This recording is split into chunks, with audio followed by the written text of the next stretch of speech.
This is the largest coincidence in history. See if your history teacher can explain this. Abraham Lincoln was elected to Congress in 1846. John F. Kennedy was elected to Congress in 1946. Abraham Lincoln was elected president in 1860. John F. Kennedy was elected president in 1960. Both were particularly concerned with civil rights.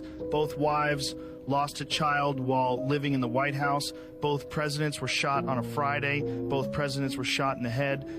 Now, it gets really weird. Lincoln's secretary was named Kennedy. Kennedy's secretary was named Lincoln. Both were assassinated by Southerners. Both were succeeded by Southerners named Johnson. Andrew Johnson, who succeeded Lincoln, was born in 1808. Lyndon Johnson, who succeeded Kennedy, was born in 1908. John Wilkes Booth, who assassinated Lincoln, was born in 1839. Lee Harvey Oswald, who assassinated Kennedy, was born in 1939. Both assassins were known by their three names. Both names are composed of 15 letters. Now hang on to your seat. Lincoln was shot at the theater named Ford. Kennedy was shot in a car called Lincoln, made by Ford. Booth and Oswald were assassinated before their trials. And here's the kicker. A week before Lincoln was shot, he was in Monroe, Maryland. A week before Kennedy was shot, he was with Marilyn Monroe. Lincoln was shot in a theater, and the assassin ran to a warehouse. Kennedy was shot from a warehouse, and the assassin ran to a theater. Here's the BBB&JOEB, and the BBB, baby, BBB&JOEB, rock, cock, and Joe Morelli. BBB&JOEB, and the BBB, baby, BBB&JOEB, rock, cock, and Joe Morelli. We're coming in, only seeking the truth about JFK. It's a long-coming podcast crew. Tell 'em, Joe, here we go. Happy Halloween, and here we go. Trick or treat, smell our feet, give us something good to eat, and also give us internet that works the first time. Hello, everyone. Welcome in to episode. First, hang on, Joe. Surprise! I bet you weren't expecting us to be live tonight, but we are. I bet you were expecting to see a different show than what you're going to see tonight, and you are. Channel members know why. They found out Wednesday. So ask a friend if you're wondering. Tonight is All Hallows Eve, as you all know. And we had to kind of throw something together here a little kind of quickly.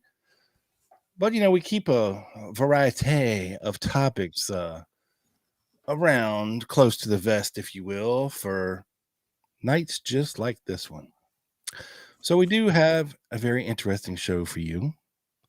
And we have covered the death of Officer JD Tippit on this show from many different angles, whether it be from the witnesses, whether it be from different perspectives, whether it be from possibilities and speculatory things, like with DAGO, Garner, and Larry Crayford.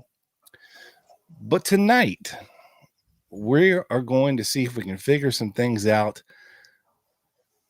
looking at some of JD Tippit's contemporaries on the Dallas police force that seem just a little bit sus, if you will, to me anyway, and Joe. There was a lot of foolery going on when it comes to that. And of course, it's one of the lesser investigated aspects of the whole Kennedy assassination. It's been said, if you can solve the Tippit murder, solving the Tippit murder is like the Rosetta Stone to the assassination, and it might open it up and give you some kind of sense of what actually happened. because I know just for me alone, there's a lot of problems with the Warren Commission narrative that Lee Harvey Oswald did this. Number one in my mind is, of course, the timing of everything. Personally, I just don't think that there was enough time for LHO to get there and do what he was accused of doing. I think times have been manipulated. I think the official time, TOD, if you will, time of death of Tippit was much earlier than 116 by about 10 minutes. And of course, they had to push it out because they had to allow Oswald to have enough time to get there and do it. But that time of 116, the official narrative, just doesn't hold water. And it doesn't hold water as far as multiple eyewitnesses to the situation. Okay, you can write whatever you want on a piece of paper, but it's kind of hard to argue with eyewitnesses, who are seemingly surrounding this whole thing. You have so many eyewitnesses to the Tippit shooting, with very few of them seeing the exact same thing. It's the oddest damn thing I've ever heard of in my life. Some see one person, some see two people. Some see somebody heavy set with bushy hair. Some people see somebody skinny with brown hair, with a boxed off backside to it instead of a taper. Just all kinds of stuff. And these eyewitnesses are fairly close by. And if you've ever been to 10th and Patton, it's not a big area to have, I would say, at least 10 good eyewitnesses within 50 feet of this thing. And just about none of them see the same thing. Yeah. It's very odd. It's very odd. The witnesses are a mess at the Tippit scene. We have talked about this before a lot. Right. So we're going to break it down a little further for you today and try to focus on the movements of one man in particular that seemed very suspect to us. And of course, that man is Captain William Westbrook. Pinky. Because it seems to me that this old boy, and we've talked about Gerald Hill before as well, managing to be at all three crime scenes. But, for somebody, Joe, who just happens to be the captain of personnel, right? A guy that's not wearing a uniform, by the way, just a suit. A guy who's not driving a marked police car, maybe. For seemingly somebody like this, who's just basically in charge of hiring and firing and internal affairs of the Dallas police, to be managed to be at all three crime scenes and very active in the arrest of Oswald, and as you'll see, maybe the murder of JD Tippit.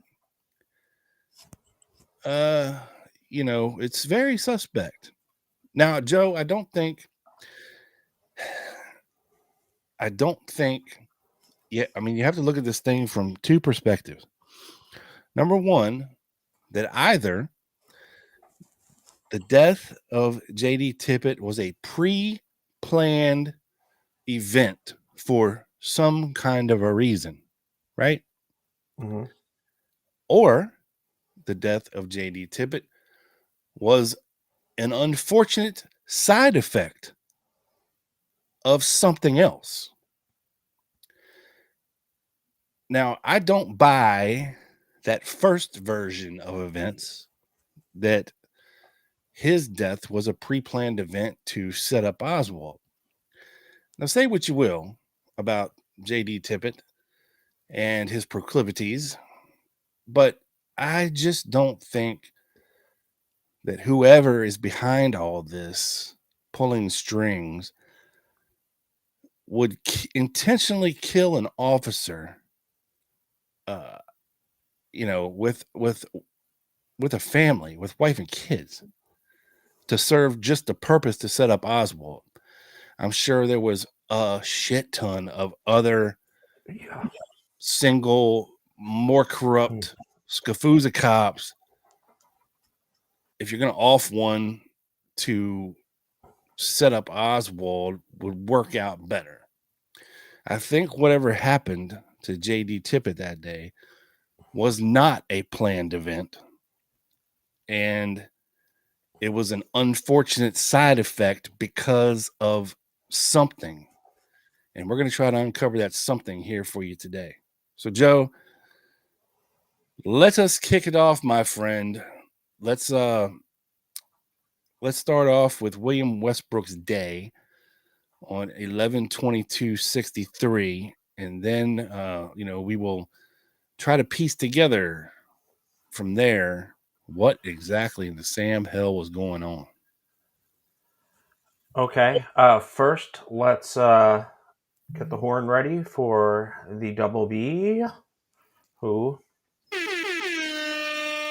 Oh shit! gifted 5 spook level memberships. Umbrella Man got one. Matt. Sorry, my horn was a little low. I had to turn it up. Yeah, that definitely got my ears ringing.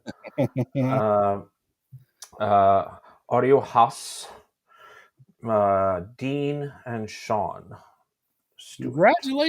folks, and thank you, Brandon, the double B, for coming through. Yes, thank you. As always, you are the GOAT. Have to welcome in a couple of our loyal listeners. First to comment today was Trey.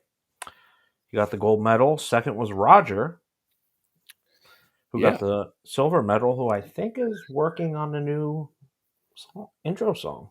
I just talked to Roger today, and he's been a little busy. He's been building a house that he's moving into, and doing that, it's very cumbersome on your activities, and your musical studio. So he is building a house, so he is building a new music studio.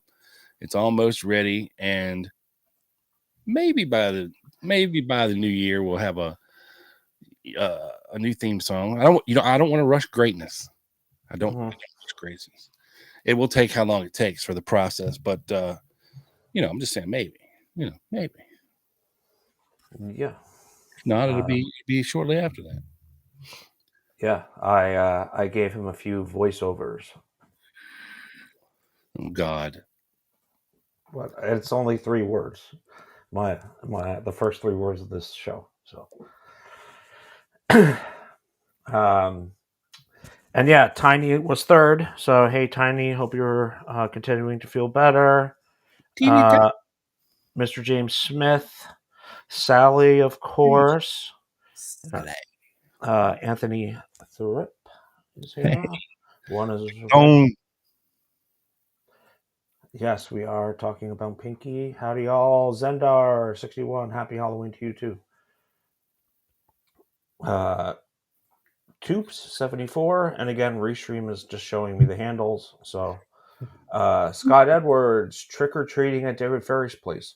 This brings up a good thing. What do you think David Ferry did every Halloween? Was Halloween a big thing in the 60s? Did he leave candy out for the kids? You have to think so. You had to think he was on his front porch. Yeah, with holding a bowl of candy with a hole in the bottom of it. Yeah, right. Mr. James Smith, welcome all ye who entered here. We few, we band of brothers and sisters. Obviously, giving a nice shout out reference to the band of brothers, us few who like to talk JFK on Friday nights. Derek Ward, hello, sir. Hope everyone is having a good night. Hope you are too. I'll have to watch the replay later on. You are forgiven. I offered Trey to dress up as. I suggested Trey dress up as David Ferry with the eyebrows, and I would like. I don't know what I wagered, but it was something significant. Tiny Dancer, Litwin's merch store selling the good guy wig would be wild. Yes, Joe is wearing his costume tonight, sans the Civil Air Patrol uniform. Yeah. Let's see. We have someone new in here tonight. Oh, Paul Lanici, how are you, sir? Lanici. Yep. Lots of nefarious stuff went on with the Tippit. Everything with Tippit. And it'd be stupid to say. Of susness. Yes. Tafster. Hi, I am new here. Well, welcome. Welcome in, sir or madam. Yes. I'm guessing sir. But you never know. We do have a lot of madams that love this show, you know, we do. They're just here for the handsome hosts. Yep. Norman Corner, what's up? Hosting wrote how strange it was that there were hardly any pics Tippit published by the newspapers and TV media after the most famous assassin in the world history supposedly killed him. Yeah. And, you know, Norman, I was looking at the DPD website and at DPD photos of the Tippit crime scene. I didn't see any blood. Maybe I missed it. I have a picture and you can kind of see something. But let's But 5 shots? You think there's going to be a lot of blood, right? I think it was 4 shots. 4. Unless one missed. It could have been, yeah. Should probably know it. Hey, Mr. Jack Taylor, what up, what up? The double B, of course. I think we almost got everyone. Timothy Ryan, what up? Hope all is well with you too, sir. I can never pronounce it. Kaluja. Kaluga. You're a Skafuza, Joe. Yeah, I am. And Roger, hey, what's up, buddy? Nick the Mullet, I am new. Good to be here. Hey, welcome, Nick. Nick the Mullet. I like that. That's a nice name. I like it. Let's see. Morgan McKinley, what up, what up?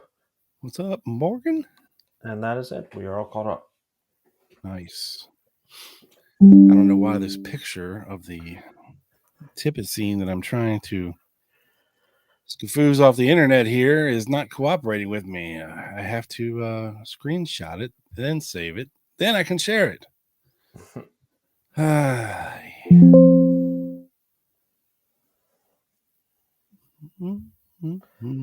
Yeah.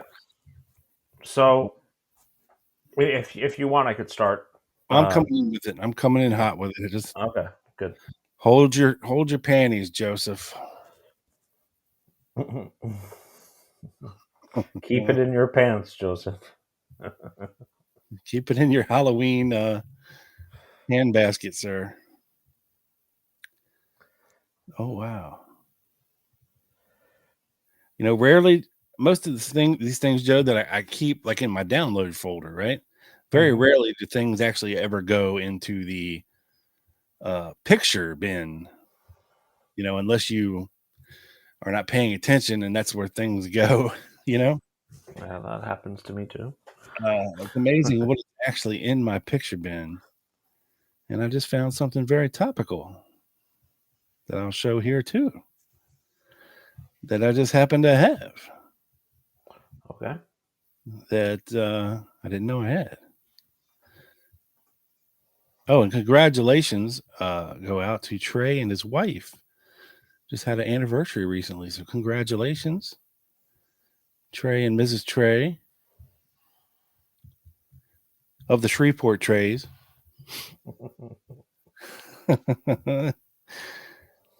Oh, Steve Webster, new too. How are you? Didn't Helen Markham put her shoes on the bonnet of Tippit's patrol car because she didn't want to get blood on them? That's a good. It's a good first. It's a good first comment. I'm not aware of it, but that would be funny. Otis Cafuz is running their hands all over the Tippit squad car. Yeah. And here we go, Joe.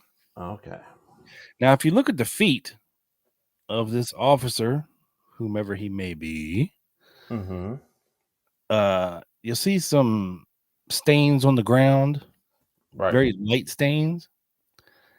That's the alleged blood stain. Mm-hmm. Now, of course, if one of these 4 shots that supposedly got Tippit, killed him pretty much right away, and stopped his heart from pumping, then and these, I don't think any of these shots exited his body. I think it was 4 entered, none left. You're going to have a very minimal, I guess, blood thing, especially if he's laying on the street, he's not really moving, nobody's like touching him or flipping him around. Because I mean, look at this picture, Joe. Look how many people are on the sidewalk around this car. That's a lot of people. That's like 20 or 30 people probably. Yeah, and you can imagine who's to the right of this. Probably continues. Yeah. And I think this is another angle. No, it's not. That's something else. Yeah, I could see it. And I'm not saying like there was no blood at the Tippit scene. Like, here you go, Joe. Look at the screen now. This is an autopsy photograph of JD Tippit. Oh man. You got 3 shots that we can see here in his chesticle area. Right. Or maybe one of those is his nipple. Hell, I don't know. And he also had a temple shot that you can't really see here. But definitely didn't look like President Kennedy on that day. No, yeah, I was about to say I have never seen this before. Looks more like David Ferry that day, but we should have given some warning maybe, but that's okay. It's Halloween. Yeah, it is Halloween. And it's not gory or anything. It's just no, history. You're right. Yeah. History, that is fascinating. Interesting. Okay. Yeah. Sorry to those new here. That's what we do to you. You never see it coming. Kind of like David Ferry. Pray continue, Joseph. Okay. So first I'll do a little quick recap on who William. You never know. Ralph Pinky Westbrook was born in 1917 in Benton, Arkansas, where he grew up as a farm boy. He graduated from Benton High School and briefly moved to California before returning to Texas. In October 1937, he settled in Dallas. He pursued a passion for rodeo, working as a professional cowboy starting at age 15. Joined the DPD, Dallas Police Department, on June 13th, 1941. Okay, so like, a few months before Pearl Harbor, to put it in perspective. Initially serving as a radio patrolman for about 4 years, promoted to sergeant in 1945. So he did not serve in the war, as I understand it. Rumor has it he was flat-footed, Joe. Yeah. Well, he served in another war. It definitely wasn't flat-footed on 11/22, bro. No, he was definitely running just fine that day. Yeah. Holding that rank for roughly 7 years of sergeant and promoted to captain in 52, a position he maintained until his retirement. He was 45 in November 63, and he headed the DPD's Personnel Bureau, like you mentioned, a desk-based administrative role involving background checks and officer records. He typically wore civilian clothes and worked standard hours, 8 to 5, with no direct ties to field operations like homicide or robbery investigations. But he sprung into action that day. Sprung. Yeah. He was in his office when he learned of the shooting of JFK around 12:31, which would have been within a minute ish. He rushed to the school book depository. We'll get there, where he assisted in searching for evidence. Then I'll preface this, Joe, by saying that this is his version of events, because there are other versions of his events. Of course, yes, this is his version of To events. him, this is what he did. Okay. According to other people, different stories, but we'll get there. Right. So, and this is what he looked like. Not too many pictures of old Pinky Westbrook are out there, but this is what he kind of looked like back then. You know, about 45. I see he probably looks a little older in this picture, but roughly this is what you're getting, Mr. Westbrook. Yeah, for sure. So he was informed by, let me see if I can find this. He was informed by one of the DPD dispatchers at 12:31, 12:32. And I am now reading from Mr. Armstrong's site. Mr. Kinney came into Westbrook's office and told him shots had been fired at President Kennedy. Westbrook sent officers from his office, Sergeant Stringer, Carver, and possibly Joe Fields and McGee, to the TSBD building. But why did Westbrook send his officers directly to the TSBD building when the earliest police dispatches reported gunshots from the Grassy Knoll area? Westbrook told the Warren Commission he then walked down the hall, spreading the word, telling everyone, like everyone needed... Like the town crier. Yeah, right. Telling other people... President's been shot. Westbrook then said he sat around for a while, time unknown, maybe about 5 minutes, Armstrong speculates, and then began walking in civilian clothes 1 mile to the Texas Depository building. 1 mile, folks. A 22-minute walk estimated. Now, granted, he could have been walking faster, but known a shortcut. Never know. I doubt it, because at this time, of course, this is after the motorcade has went through, after the president's been shot. So people are leaving, people are coming, people are moving around everywhere. People are stuck still in traffic because of this thing. So I doubt he had a clear shot, like the fastest, most circuitous route, if you will. Right.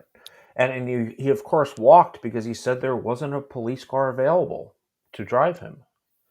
Yet, allegedly, Westbrook could easily ask the dispatcher to call a patrol car. And didn't he send other people, according to him, down there? Westbrook said that while walking to the TSBD, he stopped along the way to listen to transistor radio reports. Westbrook told the Warren Commission, after we, plural, reached the building, I contacted my sergeant, Sergeant Stringer, and he was standing in front, and so then I went to the building to help with the search. Help start the search. Start the search, Armstrong says. The search was already well underway. And I was on the first floor, Westbrook says, and I walked down an aisle and opened the door onto an outside loading deck. When I came onto this dock, one of the men hollered and said there had been an officer killed in Oak Cliff. So things are happening very quickly.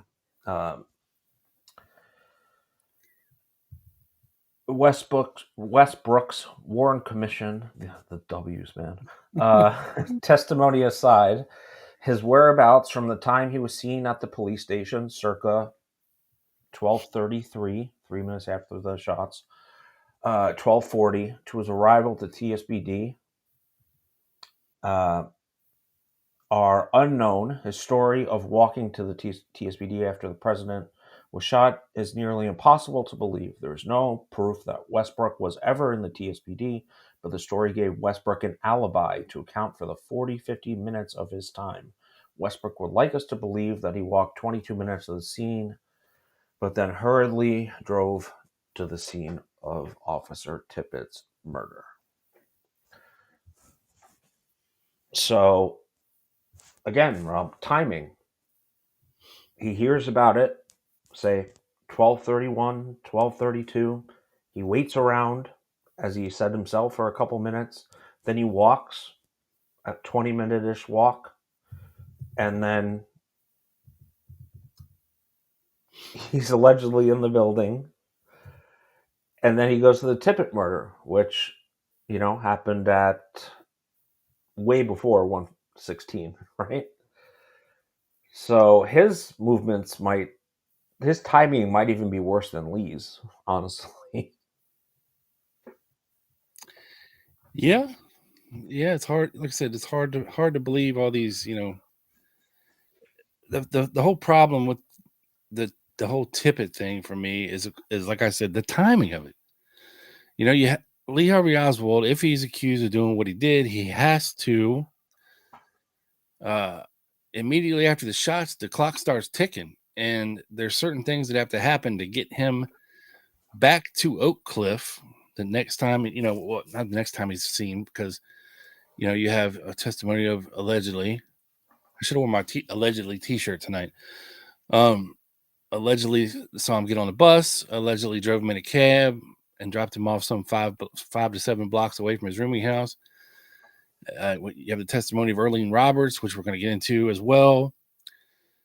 And all of these things cannot happen instantaneously. You have to allow some time for Oswald to get out of the building after being seen in the building by multiple people after the shots. You have to allow him time to, do what he supposedly did, which is get down to Elm Street, get on a bus, get off of a bus, walk to a cab stand at the Greyhound station. Give it up to a lady who was in more dire need of the taxi. Get dropped off blocks away from his rooming house, and then he has to walk back 5 to 7 blocks to his rooming house, which takes time. He has to go in and change his clothes, or at least his jacket, which takes time. He was seen standing out front of his rooming house by the landlady by a certain time, and these old ladies, they know what time it is, when they're watching their programs. Yeah. Yeah. My grandmother, for example, knew exactly when The Young and the Restless was coming on. Right. And she was there at that time. And we're going to hear from Earlene Roberts' statement soon. Yep. Like I said, for me, it's a timing thing that Oswald cannot have not been there to do this, at least what he's accused of, which means that there is a different setup and scenario, because you have the Oswald evidence of him being there at the Tippit scene is not really that convincing, because you're talking, the eyewitnesses are all over the place. So there's that. You have a jacket that he was supposedly wearing that was the wrong size. Marina says he never owned one like that. That's sus evidence, right? Mm-hmm. By all accounts, or by some accounts, he was wearing a dark jacket, not a light gray one. So whose even jacket is this? Nobody even knows. And what else was there? The shells are from 2 different manufacturers, which is odd. The initial reports of it being automatic, right? Well, I don't know about that. But when Ed Ledoux comes on, we're going to be talking about the Davis sisters, and these various eyewitnesses to the, says that they saw him, running away and shaking shells out of the gun and reloading it while he's running, which is a pretty impossible task if you're running away, to empty your gun and being able to one by one insert bullets into a revolver as you're running away. It's not very efficient. Right. But there's just so much stuff that just doesn't make any sense.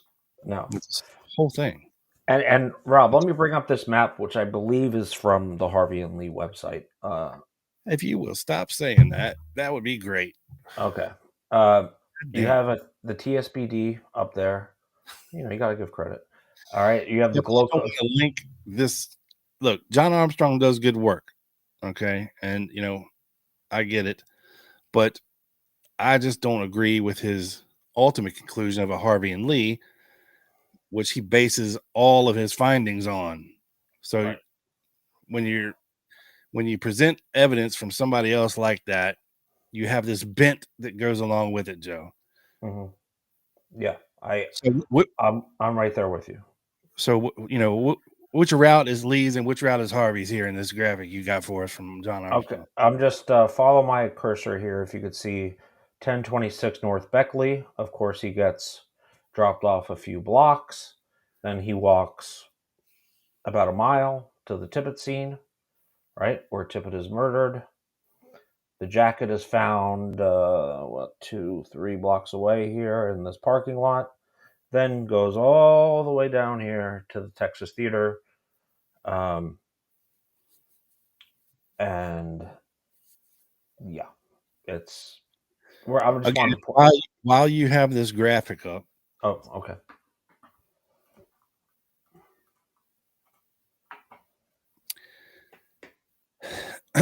You can kind of see that if, and it's a big if, folks, if this is Oswald and he is on his way to the Texas Theater, which is down here in the bottom left corner, okay, of the photograph, that you can pretty much conclude that the theater was not a predestined destination, if you will, because if it were, he would not have been walking the route that he was walking to get there, because there's a much shorter way to walk to get to the Texas Theater than the way he was taken. Right. So when it comes to conspiracies about the theater, and if this was indeed Lee Harvey Oswald, then to me, you have to throw everything at the theater out the window, because that's not where he was going. Okay. It just isn't. Now, also, if it was Lee Harvey Oswald that did shoot Officer JD Tippit, would you run to a theater, or would you try to run back to your rooming house? I don't know. If it was me, I think I would want to go somewhere familiar. And maybe he was familiar with that area of town. I don't know. Maybe he was familiar with the theater. I don't know. Nobody ever said they saw him there before. Yeah. Of course, it was allegedly to get his gun, right? His pistol, which, of course, if you were planning on assassinating the President of the United States, might have been easier to carry in than a rifle that morning. Right. You might have planned a little better and Look, had Paul, your pistol. We love John Armstrong as a researcher as well. But to believe his Harvey and Lee thesis, and there are things out there that don't make sense, trust me, then you have to believe in a conspiracy so vast, so complicated. To me, it just is not feasible. Going back so long. Okay. Yeah, there are other explanations for the available evidence, and it doesn't always have to be that there was a Harvey and a Lee. That's all I'm saying. Right. He does great work. He's a great researcher. I love the book. I just have to toss out his conclusion, which serves as a bent on his entire thesis because of that. I mean, I'll take it at face value for the research value, but as far as the conclusions, I just can't. It just seems like there would be a conspiracy so complicated and vast, multi-organizational for years and years. It's just a bridge too far for your boy, the Triple B. But feel free to believe whatever you want to believe. I just like he does good work as far as presenting the evidence. It's the conclusions that I have a problem with. That's all. We love John Armstrong too. Yeah. Yeah. So let's see. Where do we want to go now? Do you want to start with? You want me to start going into 207, or do you have anything to add? Well, let me throw this comment up here from Sally. It says, if you're involved, you either stay at work and act normal or get out of town ASAP. And I agree. If Lee Harvey Oswald would have just hung around work like everybody else did, be seen, be photographed like all of his other co-workers, and leave like a normal person, because this whole thing might have went way different. You'd already allegedly beat the encounter on the second floor in the lunchroom or wherever it happened, or if it did happen. Right. That's your that's your closest call. You're clear. Yeah. So just act normal. Go hang around everybody else that's your co-workers. Ask, oh, what happened? Oh my God, that's horrible. Whatever. Where were you? Oh, sorry, man. Marina made burritos last night out at Ruth Payne's crib, man. I had to take a massive shit. I was in the bathroom. What happened? Whatever the case may be. Yeah. If he would have just acted cool, calm, and collected, and just hung out like everybody else and seemed normal, this whole thing could have went way different. But it did not. Yep. I agree. Let's see. So do you want me to get into start with 207 before we? Well, let's tell everybody why 207 is important. The main thing is, let's start with Earlene Roberts. Yes. And her testimony, Joe. Because we do have a picture of car 207 in front of the school book depository on November 22nd, 1963. And this is it. You can clearly see on the door. You can. 207. That would be under Dallas over police. It is it's hard to see, but it is there.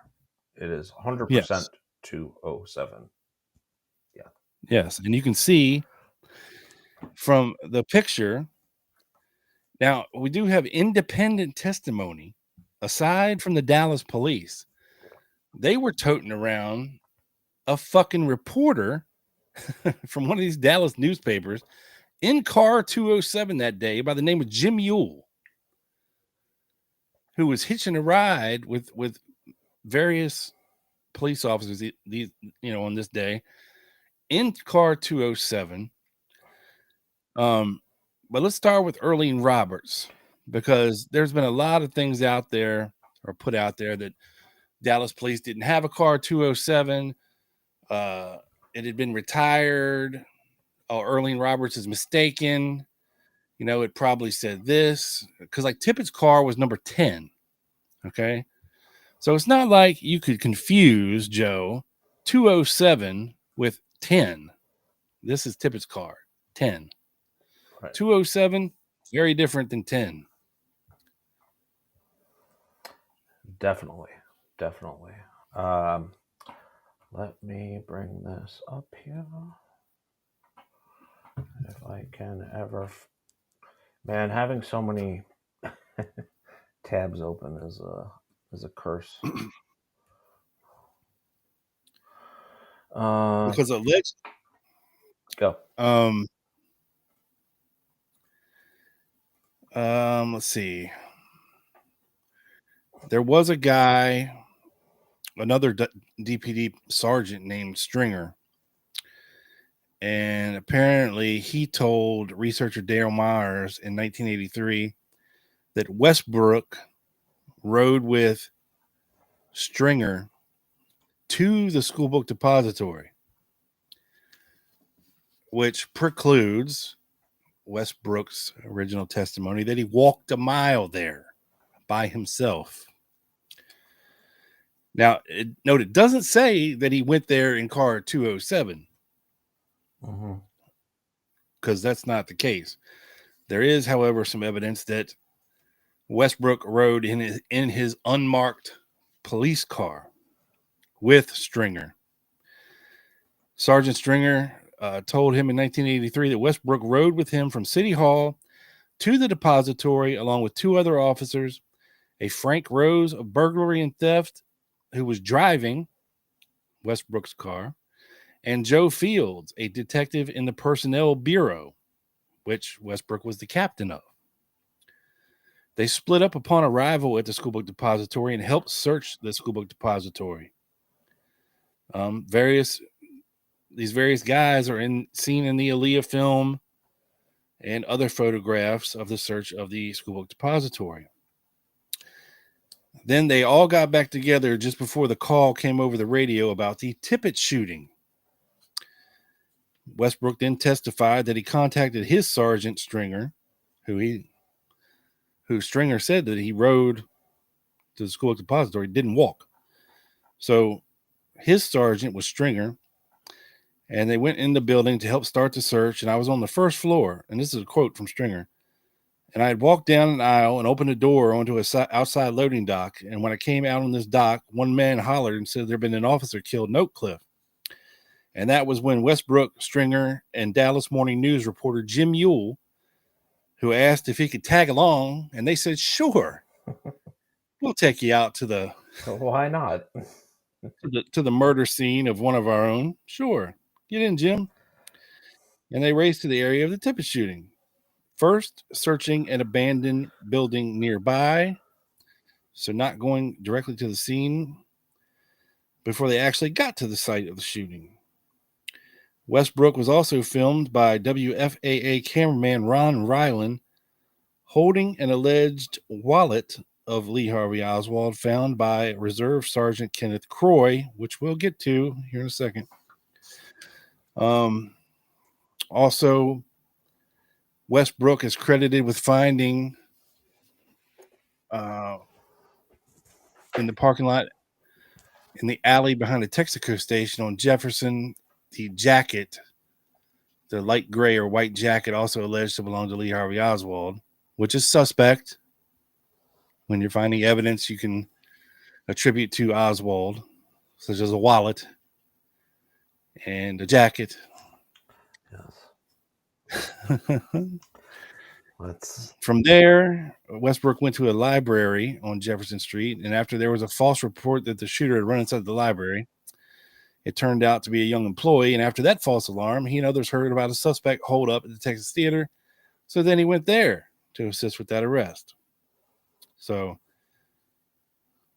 back to Joe. Okay. Well, the first mention of police car number squad car 207 by Rob, I don't see this that often on the Texas Portal History DPD website. Unknown author. And this is assassination. So you could tell a cop wrote this. He couldn't spell. No, Assignation, not whatever the hell you said. Oh, okay. Assassination. Yeah, well, that's what I do here, folks. I pronunciate. Got it. Dallas PD ascertain identity of officers in squad car 207 as approximately 1 p.m. I think it meant to say at November 22nd, 63, in front of 1026 Beckley, of course, which was Oswald's rooming house, where Earlene Roberts said she saw squad car 207. And if possible, the reason for their cruising and stopping in front of this residence. Okay? Day of. So this is the lead from the Earlene Roberts tip. Mm-hmm. But so what did Earlene Roberts well, say? Because she had to say that before they made this lead. No, well, if she said it, this is her first statement that I could find on DPD portal, and that's 11/29.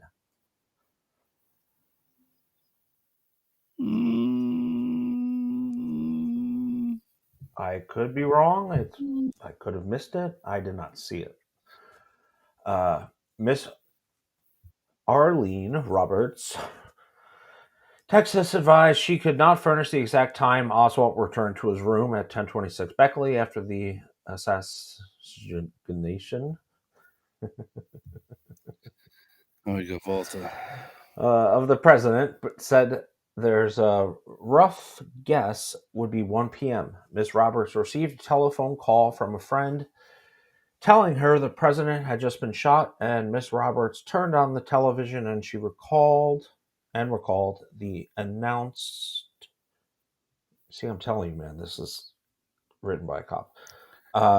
Announce saying President Kennedy had just been shot and was at Parkland Hospital. Miss Roberts advised after Oswald returned and entered his room at about 1 p.m. on November 22nd, 63. She looked out the front window and saw police car number 207 with two ununiformed.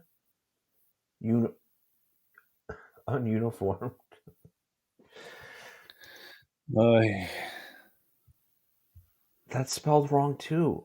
And then it repeats the word. How could you tell me a cop didn't write this, bro? Ununiformed policeman in. No, it's uniformed, Joe. It's not ununiformed. Uniformed. Oh, okay, you're policeman in the car. Sorry, this is like hard to read.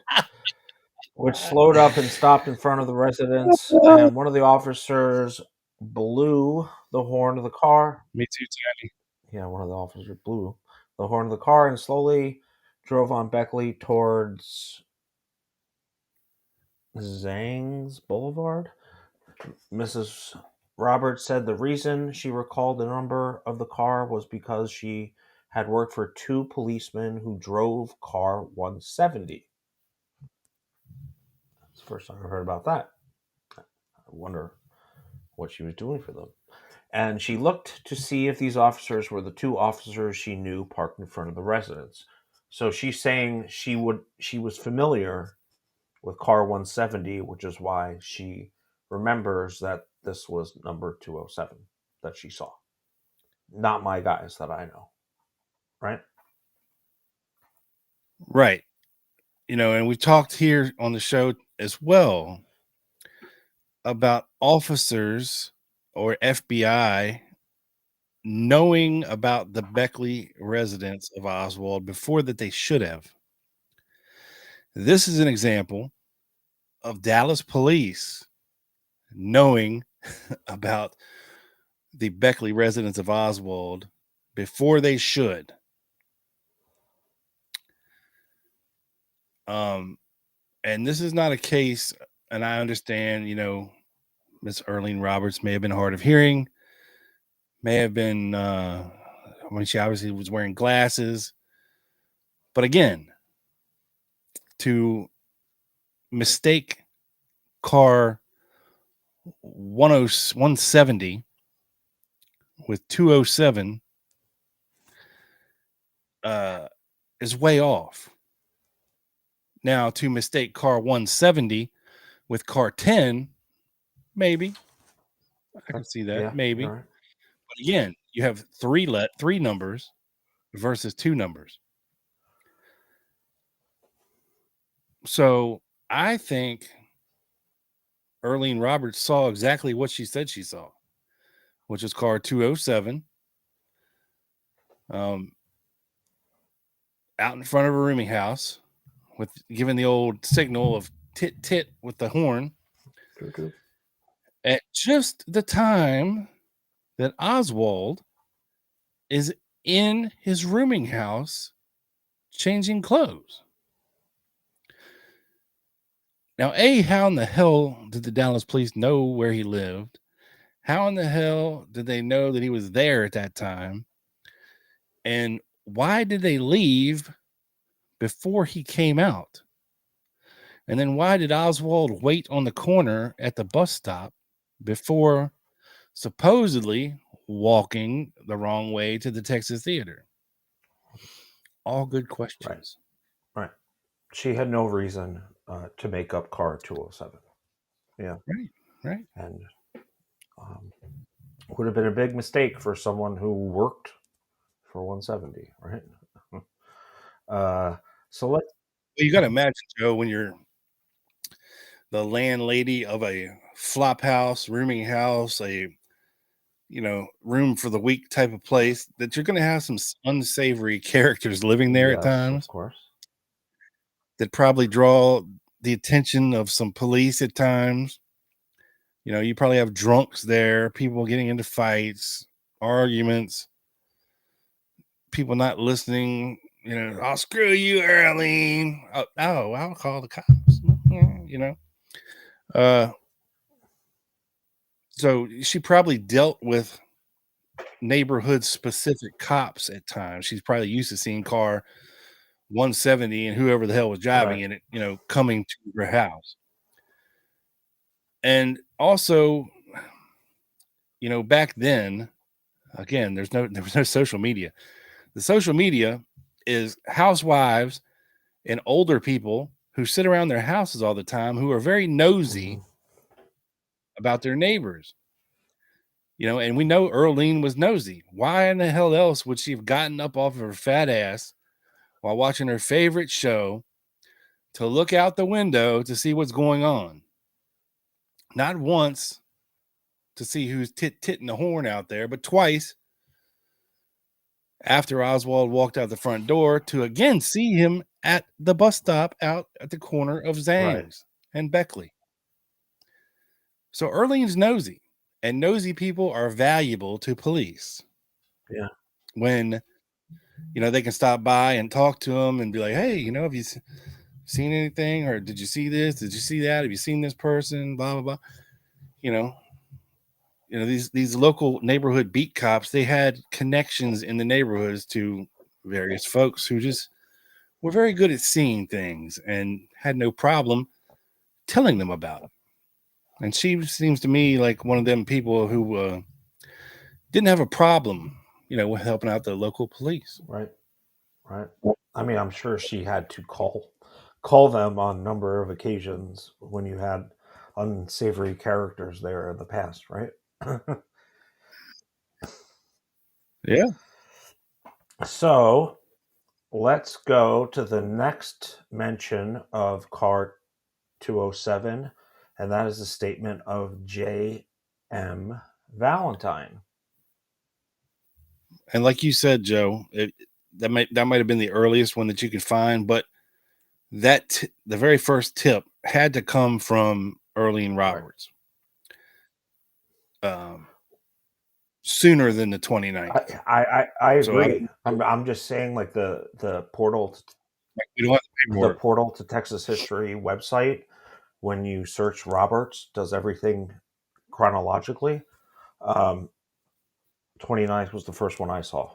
So if I missed it, if someone in the comments wants to maybe look and find it again, I'd be happy.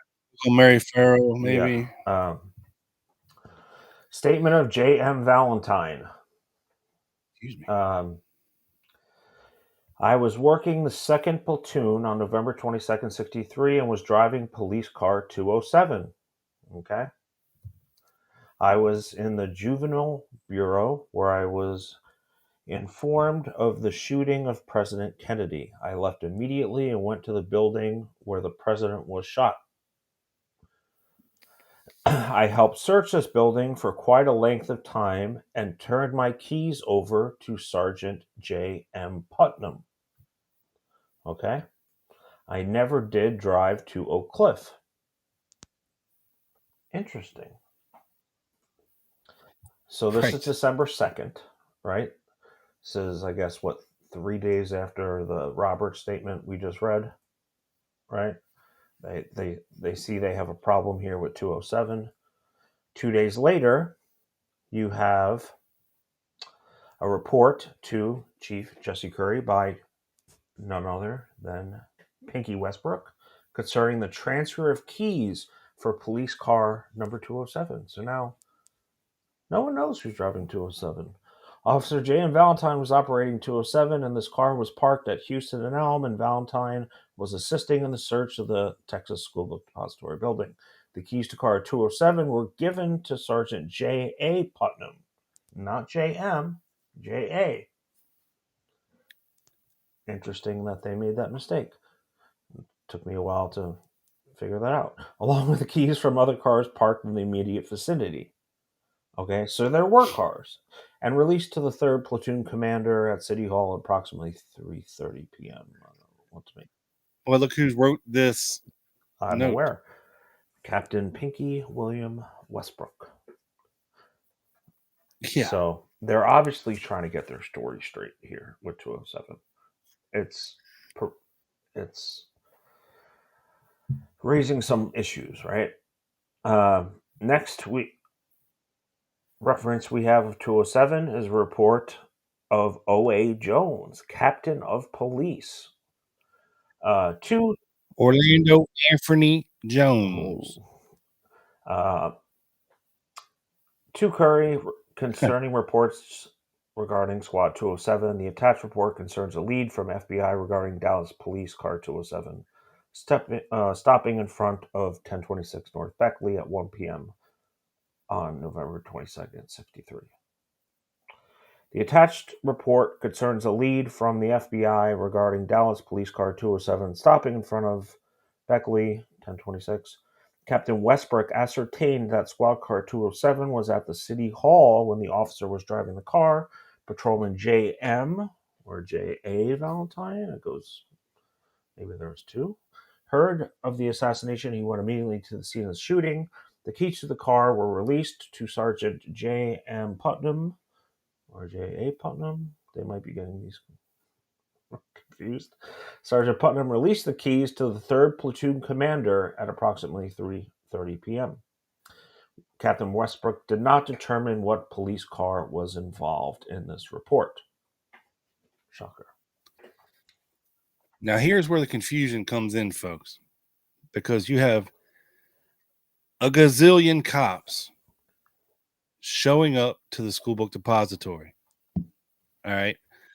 There's only so much room to park around this building.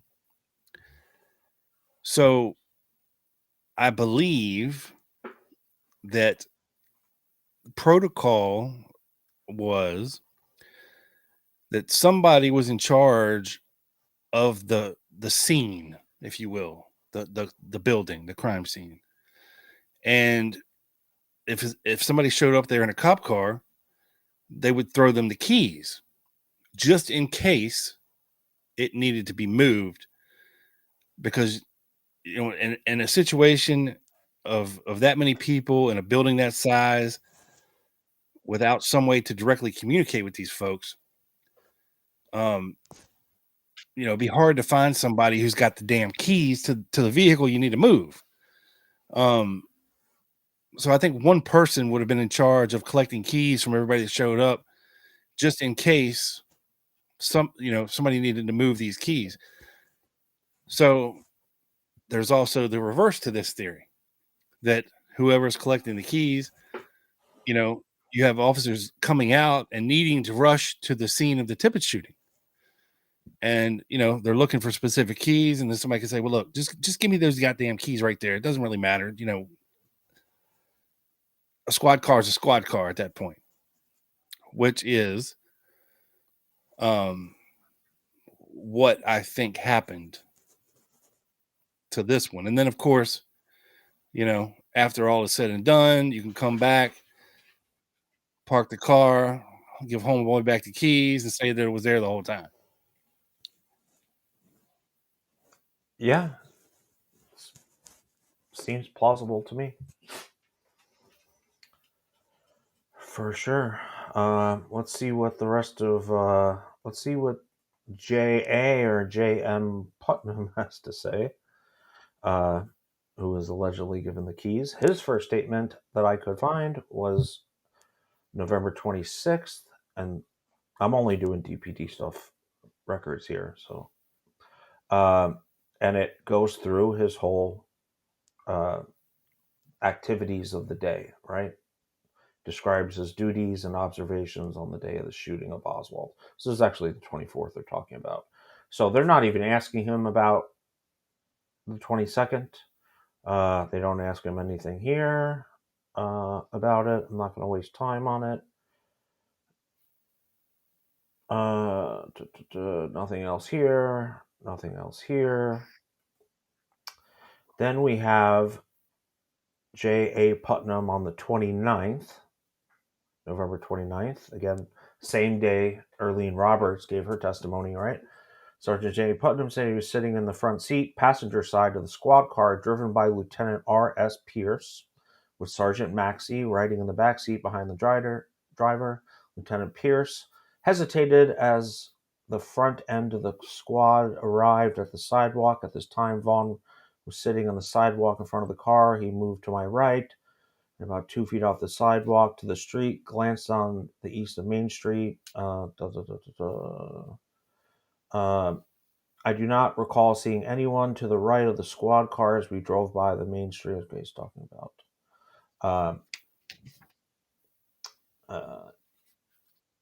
not the Tippit scene. But again, he's not asked about the Tippit scene.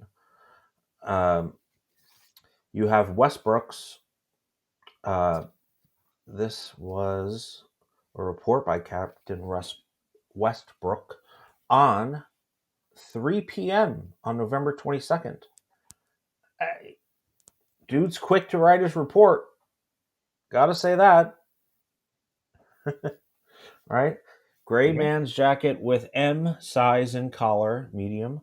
Laundry mark 30 and 030 in collar. Zipper opening, name tag, created in California. On lining of jacket bearing initials WEB and GMD, placed by officers. Laundry tag was whatever. On bottom of jacket, found on parking lot west of Patton between 10th and Jefferson. And then on the 28th, released to Vince Drain of the FBI, also released 5 live 38 cal Western Special shells initialed EB were found in the left front pocket of Lee Harvey Oswald's live 38 caliber shells initiated Hill to, sorry, this is hard to read, to west on special, I don't know where. Yeah, the rest is irrelevant. But that is what he gave to the FBI. But this is also from Captain Westbrook. This is December 3rd. And they are talking about the arrest of Lee Harvey Oswald. Again, no mention here of what he was doing before.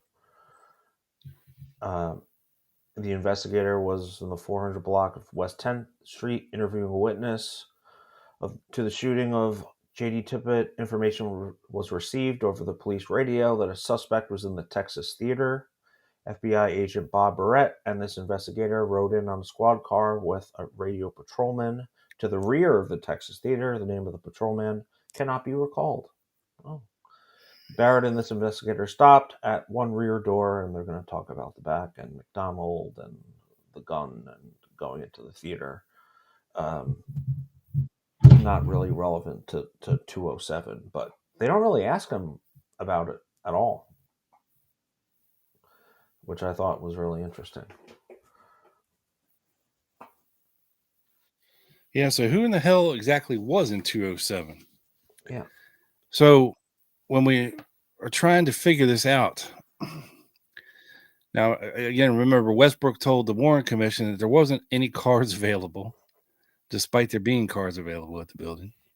So he walked to the school book depository, when in fact, he drove his own dark blue unmarked police car to the depository. There were, in fact, several police cars available at the police station at 12:30 p.m. These cars would soon take police officers, detectives, and people from the crime lab to the scene of the shooting. And one of these cars was 207, and it was in the basement, and it was assigned to Officer Jimmy Valentine. Valentine drove Officer Gerald Hill from Westbrook's personnel office and Dallas Morning News reporter Jim Ewell to the book depository. Jim Ewell said the drive took about 2 minutes, and they arrived at the book depository about 15 minutes after the shooting. So I don't know why Westbrook is lying about this, but obviously there's a reason. Yeah. And I think we can agree that the independent testimony of Jim Ewell, being basically an innocent bystander in all this, that what he says we can pretty much rely on, right? He doesn't have a dog in this fight. He's just along for the ride, as they say. Right. And what Jim Ewell said is, and I quote, "This officer, Valentine, drove us back from east to west through downtown on the most circuitous route I can recall. And we were back there at the school book depository in probably less than 2 minutes. We found ourselves standing right out in the middle of the intersection of Houston and Elm. Excuse me. I'm going to say this was probably inside of 15 minutes from the time I'd seen the swarm of people near the underpass and heard on the radio that shots had been fired. It happened that quickly.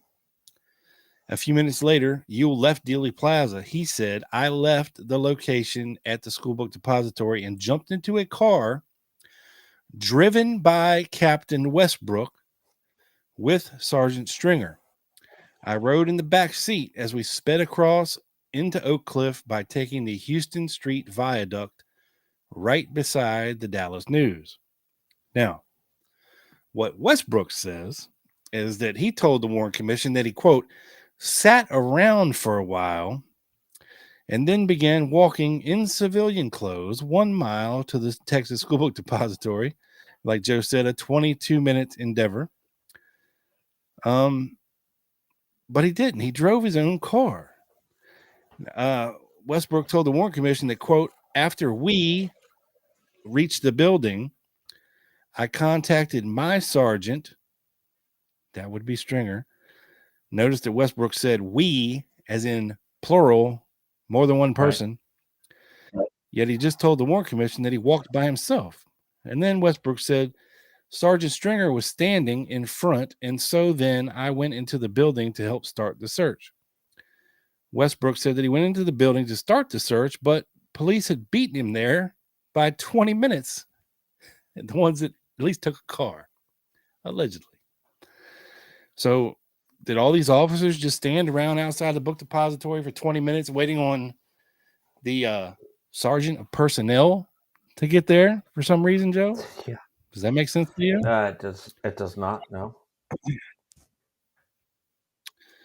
Westbrook told the Warren Commission, quote, I was on the first floor and I had walked down an aisle and opened a door onto an outside loading dock. And when I came out onto this dock, one of the men hollered and said that there had been an officer killed in Oak Cliff. Westbrook's own testimony places him at the book depository at or around 1:15 p.m., for some 45 minutes after the shooting.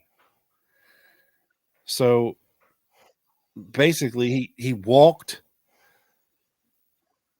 to the depository. According to him, he got on the first floor, opened the door, and then all of a sudden finds out that Tippit had been shot. So he really wasn't much of a help at the book depository. Now there is another person along with Captain Westbrook who is in some questionable places at some questionable times. And that would be a reserve sergeant, Kenneth Croy. Mm-hmm. And he told the Warren Commission that when President Kennedy was shot, he was, quote, sitting in his car at the City Hall, police headquarters.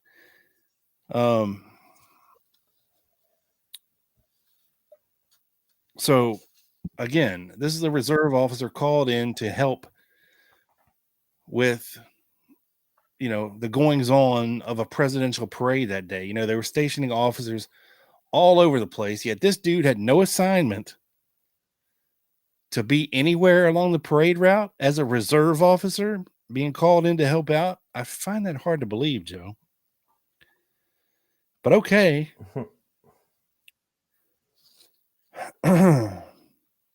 He told the Warren Commission that after the shots were fired, he left the police station and began to drive home. Croy said that he was, quote, hemmed up in traffic on both sides on Main and Griffin for about 20 minutes. And that he then drove past the courthouse on Elm Street and asked officers whose names he did not know if he could be of any assistance. Croy said that after the officers said, no, we got this, reserve. Get out of here, newbie. He then proceeded to drive home. Now, for folks that don't understand what a reserve officer was, basically a volunteer with a uniform that doesn't get paid. Okay? A wannabe.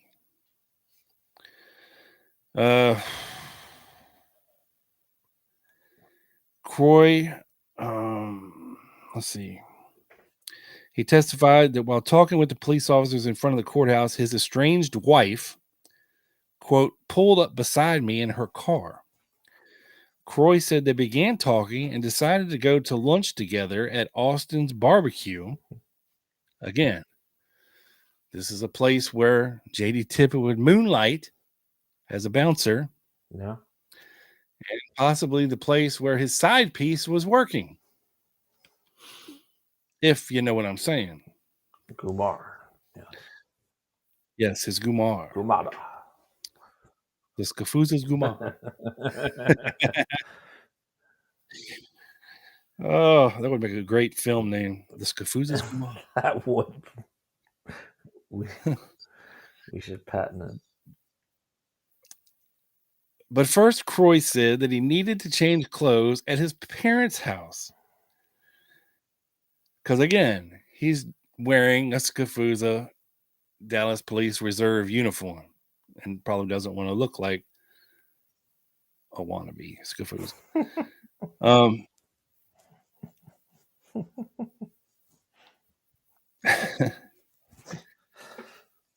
So,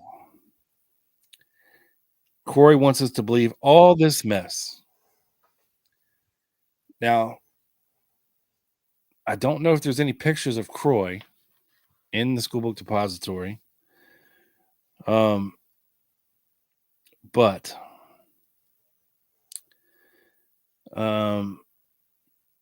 he thinks he probably met up with Westbrook and then rode in Westbrook's dark blue unmarked police car to the depository. And not this whole thing where his estranged wife just happened to pull up and they were going to go to Austin's Barbecue, but he went home to change first. And then all of a sudden he's at Tippit's murder scene dressed in his police uniform. Like, that makes no sense whatsoever. Because all of the wonderful things that he does, Croy is allegedly, Joe, the person in this photograph handing over a wallet found at the Tippit crime scene to Captain Westbrook. Mm-hmm. And this wallet allegedly has some very incriminating evidence in it, pointing to Lee Harvey Oswald and alias ID A.J. Heidel, or Alec J. Heidel, or Alex J. Heidel. Now, the reason I say that is because we end up, Joe, with two different selective service system false identity deals. One for Alec with a K, or I'm sorry, Alex with an X.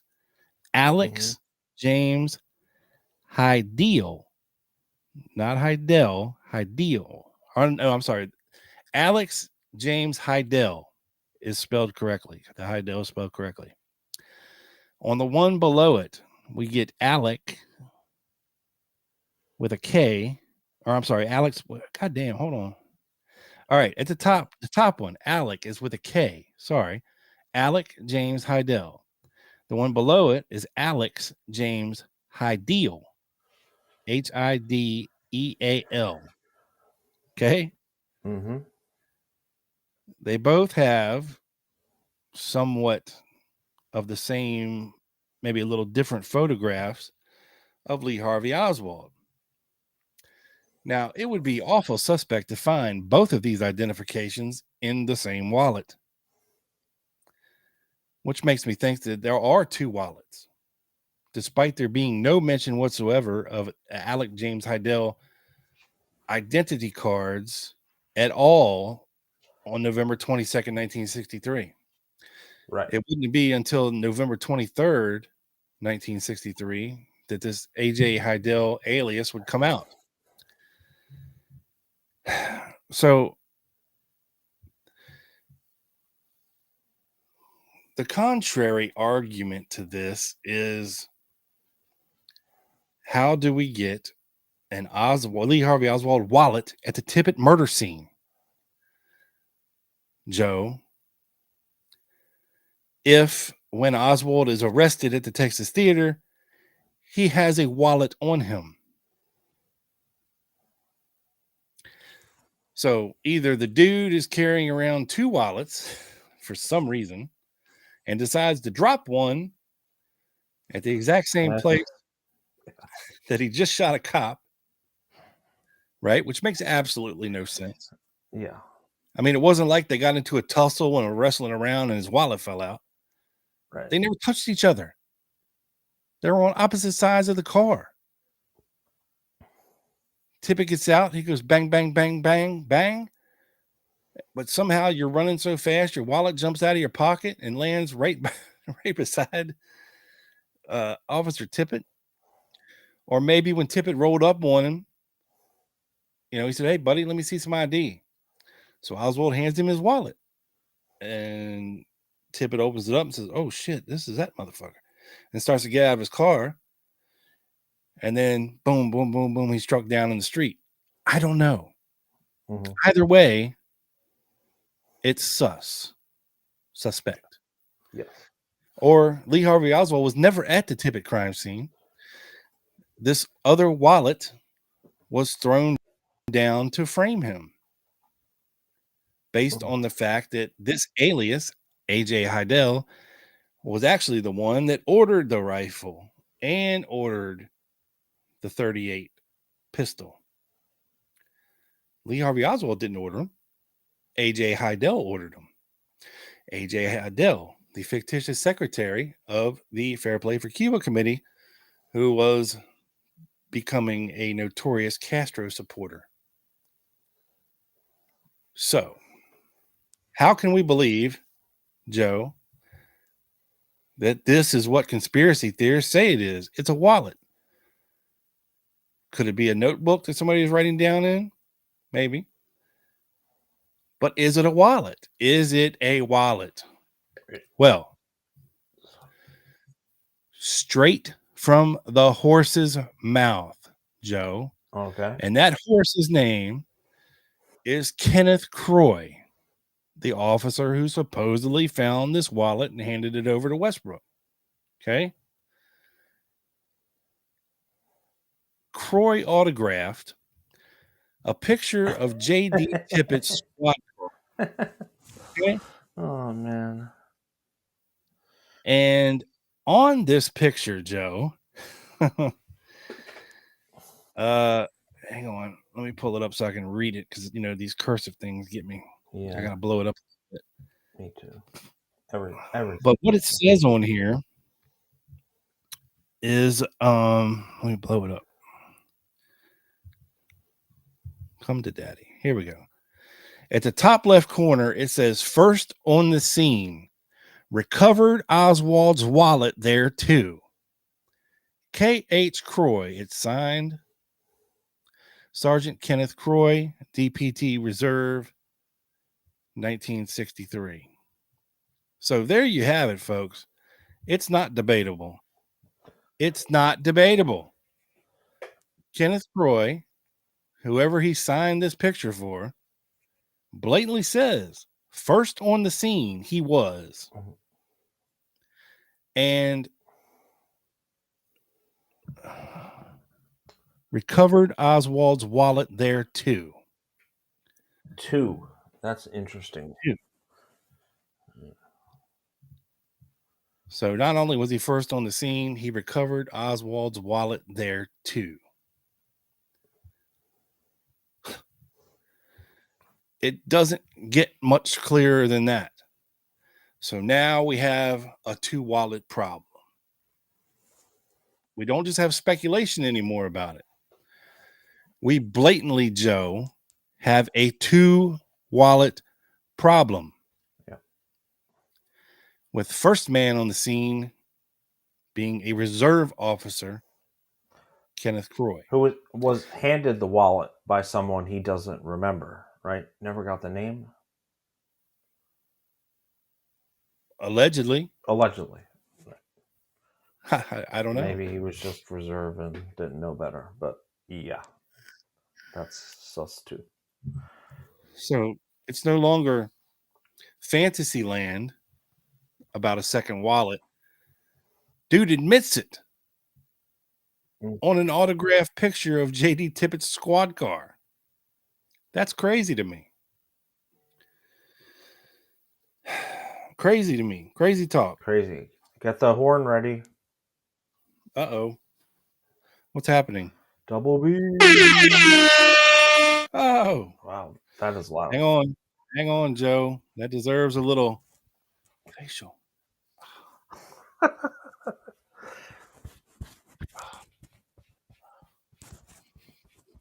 Thanks, Brandon. Appreciate it. Thank you, sir. Yeah, and there is a video of this that we have played before of them going through the alleged wallet. Yeah. And then there's all kinds of problems with the contents of the wallet and what is sent over to the FBI for processing and just all kinds of stuff we're not going to get into here. But again, nothing adds up as far as there's supposedly 12 things in the wallet, but 16 are sent to the FBI. And, obviously there was two wallets. The question is, why do we have two wallets? Mm-hmm. Why? Right. Why? Right. So, which brings us to speculate a little bit about things, Joe. Okay.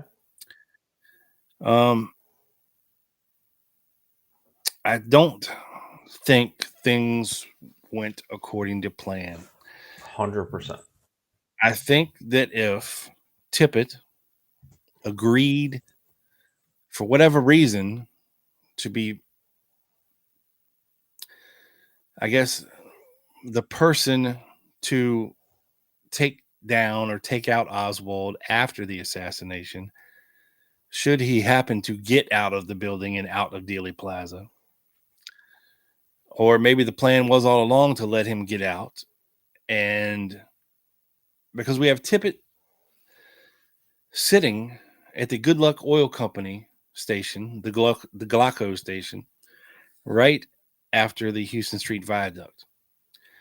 And he sat there for a while in the parking lot, according to eyewitnesses who owned the gas station, who saw him there. We're familiar with him. As soon as the bus went by, he tears ass out of the parking lot. Now, there's all kinds of erratic behavior from Tippit that day, including that, including pulling someone over and looking in the back seat, not saying a word, and then hopping back in his squad car. Yeah. You have stopping at the Top 10 Records, making a phone call, not saying anything, getting back in his car. And then, he goes to meet his demise for whatever happened there. So we're going to get there soon, James. I promise. Where he wound up after. Oh, yeah. Yeah, we'll get there. We're taking a circuitous route there. That's a good one, sir. Yeah. I think Oswald getting off the bus screwed things up a little bit.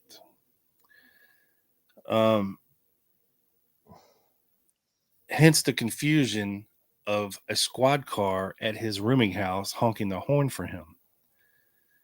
One could conclude that either he was driven there in this squad car, in which he got out of and ran inside, and they're waiting for him out there, and they honk the horn, and he just doesn't come out yet. And they're like, all right, fuck this, let's get out of here. Right? But then you have the testimony of the cab driver, William Whaley. He says, no, I picked him up at the Greyhound station, and I dropped him off 7 blocks down from his rooming house at this, 7 blocks down. I guess then after that he walked. Maybe. Or maybe he called a ride in the squad car 207 or 107. And was it 107 or 207? 207. 207. Whoever was in this squad car, I don't know. I mean, there's just a lot going on here. But you have to account for everything that happened that we know based on the eyewitness testimony.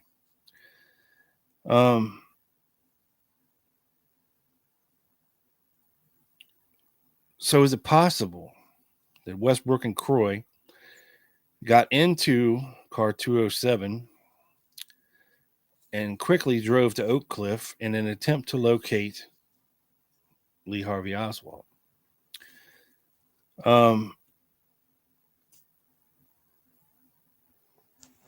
At 12:54, Tippit reported his position to be at Lancaster and 8th, 1 block south of Marsalis Street, and very close to Jefferson Boulevard, which is the bus that Oswald hopped on. He hopped on the Marsalis bus, right? Right. Again, Oswald did not get off the bus where he was supposed to, and Tippit was momentarily confused and needed some kind of direction, and thusly drove to the Top 10 record store on Jefferson Boulevard. As he entered the store, he asked several people to move aside. He grabbed the store telephone, called someone at 12:58 p.m., but did not get an answer and quickly left the store. Was Tippit trying to contact Westbrook to see what he needed to do? Tippit then drove to 404 East 10th Street for a prearranged meeting. But of course, Westbrook couldn't have been there at DPD at that time, right? Because he was either walking or did you say 12:54? Yeah. Well, he tried to call someone 12:58. Yeah. Okay. No answer. But maybe they had a rendezvous point somewhere around East 10th Street. maybe somewhere he was familiar with. A lot of the residents there called him Officer Friendly, Joe. Despite it not being his regular beat, JD Tippit was a very familiar face in this neighborhood, allegedly. Because I'd be friendly too, Joe, if I was just leaving my Gumar's house. I was about to say that. You know, just got a little side action. Yeah. From what was her name? Oh man. Maxie Witherspoon. Yeah. Yes. Wow, good one. I would have never. Yeah, good pull, right? Yeah. Yep. Old Maxie Witherspoon, JD Tippit's side piece that lived right there in that neighborhood. Mm-hmm. Now there are reports from eyewitnesses of seeing another squad car up in an alley between a couple houses, you know, somewhere between like 404 and 408, which could have possibly been, Joe, car 207 containing Westbrook and Croy. Remember, Croy was the first one on the scene.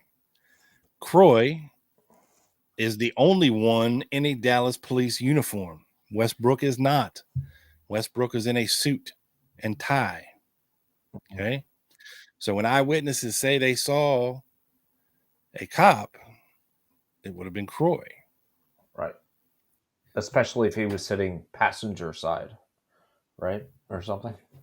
And that's who they could see first, closer. Yeah, it's very, very suspect stuff.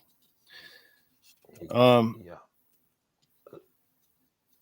Things were going extremely wrong at this point. Yeah. There's no doubt about it. No doubt about it. And if you got a loose thread or a frayed end or someone who screwed up their job, who might know a little more than they should know, who you don't exactly trust to keep their fucking mouth shut about things, maybe you want to pop, right? Mm-hmm. Which is possibly what happened to Tippit by some of his fellow officers. It's possible. Possible.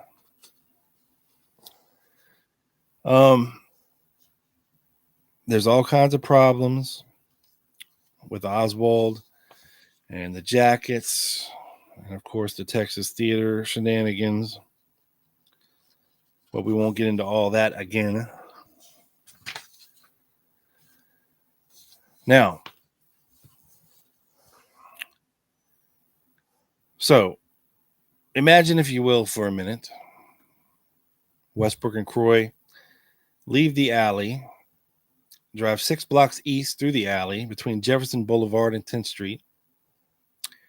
Westbrook, driving car 207 now, onto the narrow driveway between two houses at 404 and 410 East 10th Street, parking the car 207 between the two houses, where the car was mostly hidden from view of the neighbors, but not all of them.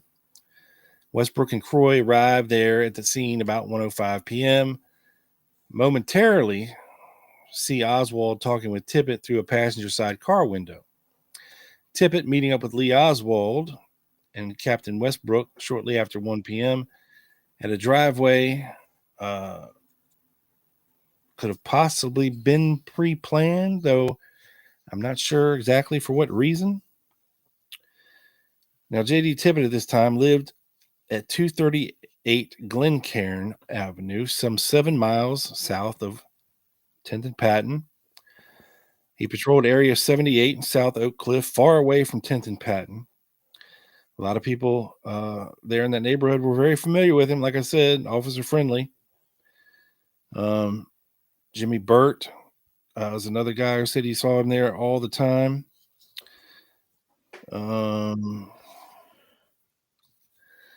Akila Clemens, Roger, lived at the home of Mr. and Mrs. Smathers at 327 East 10th Street, told Mark Lane that she saw Tippit all the time in the neighborhood. 5 witnesses at the nearby Glauco station said they knew Tippit personally.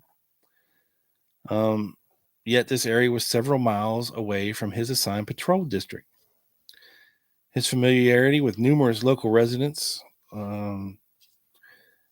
according to Virginia Davis, one of the sisters there, who lived at 400 East 10th Street, 2 houses west of the house where Tippit was shot and killed, was asked by attorney David Beelan, where was the police car parked? And she answered, it was parked between the hedge that marks the apartment house where he lives at 410 East 10th Street and the house next door.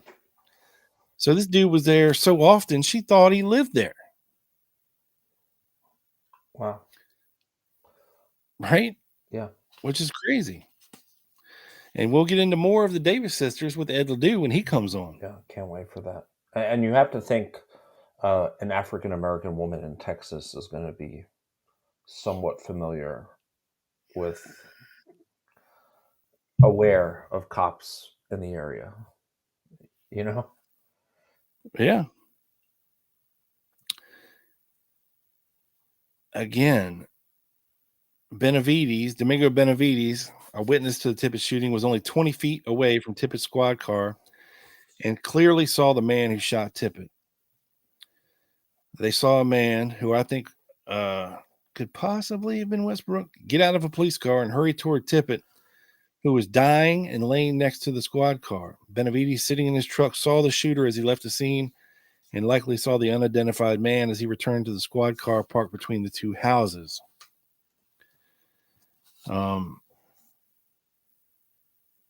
There's a Mrs. Holan who watched as the man from the police car briefly looked at Tippit laying in the street and then returned to the police car and backed the car into the alley. Sam Ginyard, an employee of Harris Motors, saw a police car driving in the alley moments after the shooting. Likely car 207 with Westbrook driving, leaving Croy at the scene of the shooting to be the first officer on the scene, thusly finding the infamous wallet number 2. Yeah.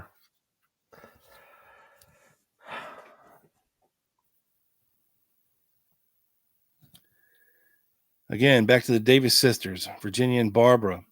Quote, we saw the boy cutting across the street. After he disappeared around the corner, we ran into the front yard and down to see what happened. I saw the policeman lying in the street. Beelan then asked, did police come out there?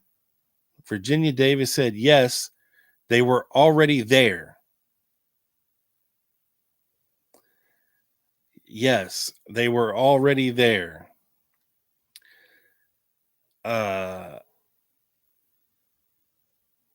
This was likely Reserve Officer Kenneth Croy left at the scene after Westbrook skedaddled. Sally asked a good question. What's Is there any chance at all that the Tippit murder has absolutely nothing to do with the assassination and just someone taking advantage of the opportunity? Yeah, I think there's a chance for sure. I mean, you had Lavelle, I think it was Lavelle, right? Talk about how DPD really didn't care when JFK was killed, but when they heard Tippit was killed, they really kind of jumped into action. I don't know. kind of. I'm sorry? But all of that stopped after Oswald was dead. Pretty much the investigation into the murder of JD Tippit stopped as soon as Oswald is killed. Right. You would think they really cared. They've seen it to its logical conclusion, and but and again, it's possible. But you have to explain the second wallet. That is the key. You have to explain all this various testimony. Earlene Roberts.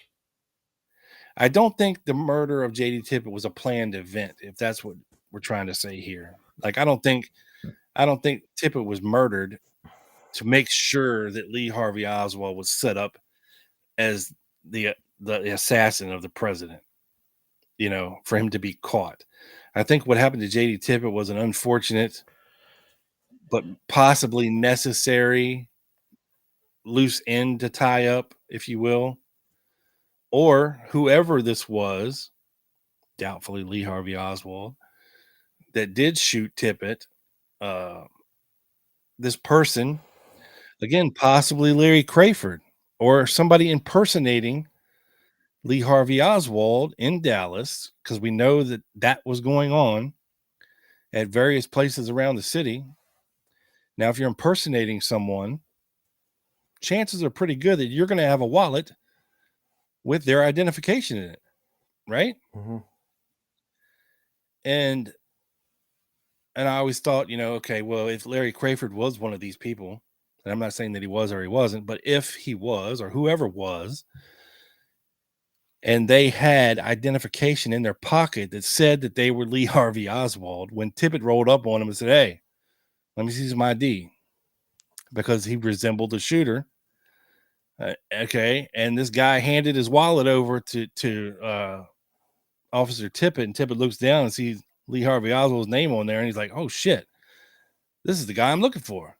So he goes to get out of the car, maybe goes to get his gun out. Whoever it is gets a drop on him, boom, boom, boom, and then starts running away. Well, now you've got a dropped wallet at the scene with Oswald identification in it. You got a dead officer who was looking for this guy to maybe make the bust of the century or whatever. Because look, Dallas police officers back in the day weren't getting rich. Okay. A lot of them had side gigs, including Tippit, who had done security for the Texas Theater, Austin's Barbecue, various bars, restaurants, what have you, side gigs. Hell, man, I have a bank 2 blocks away from my house that off-duty cops are standing in front of every day. They still have side jobs.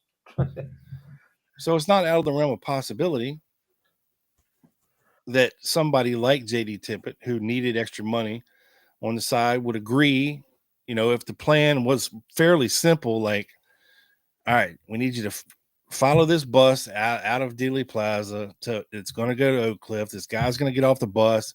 You arrest him at his rooming house. Right. Real simple. He's not going to know the full plan, most likely. Right. You're going to be a hero. We'll pay you X amount of dollars. Dunsky. But plan goes awry. Tippit starts to panic because now he ain't going to get paid. Right? Mm-hmm. Because he didn't do what he was supposed to do. Doesn't necessarily mean he was supposed to kill Oswald, but maybe at least arrest him or attempt to arrest him. Right.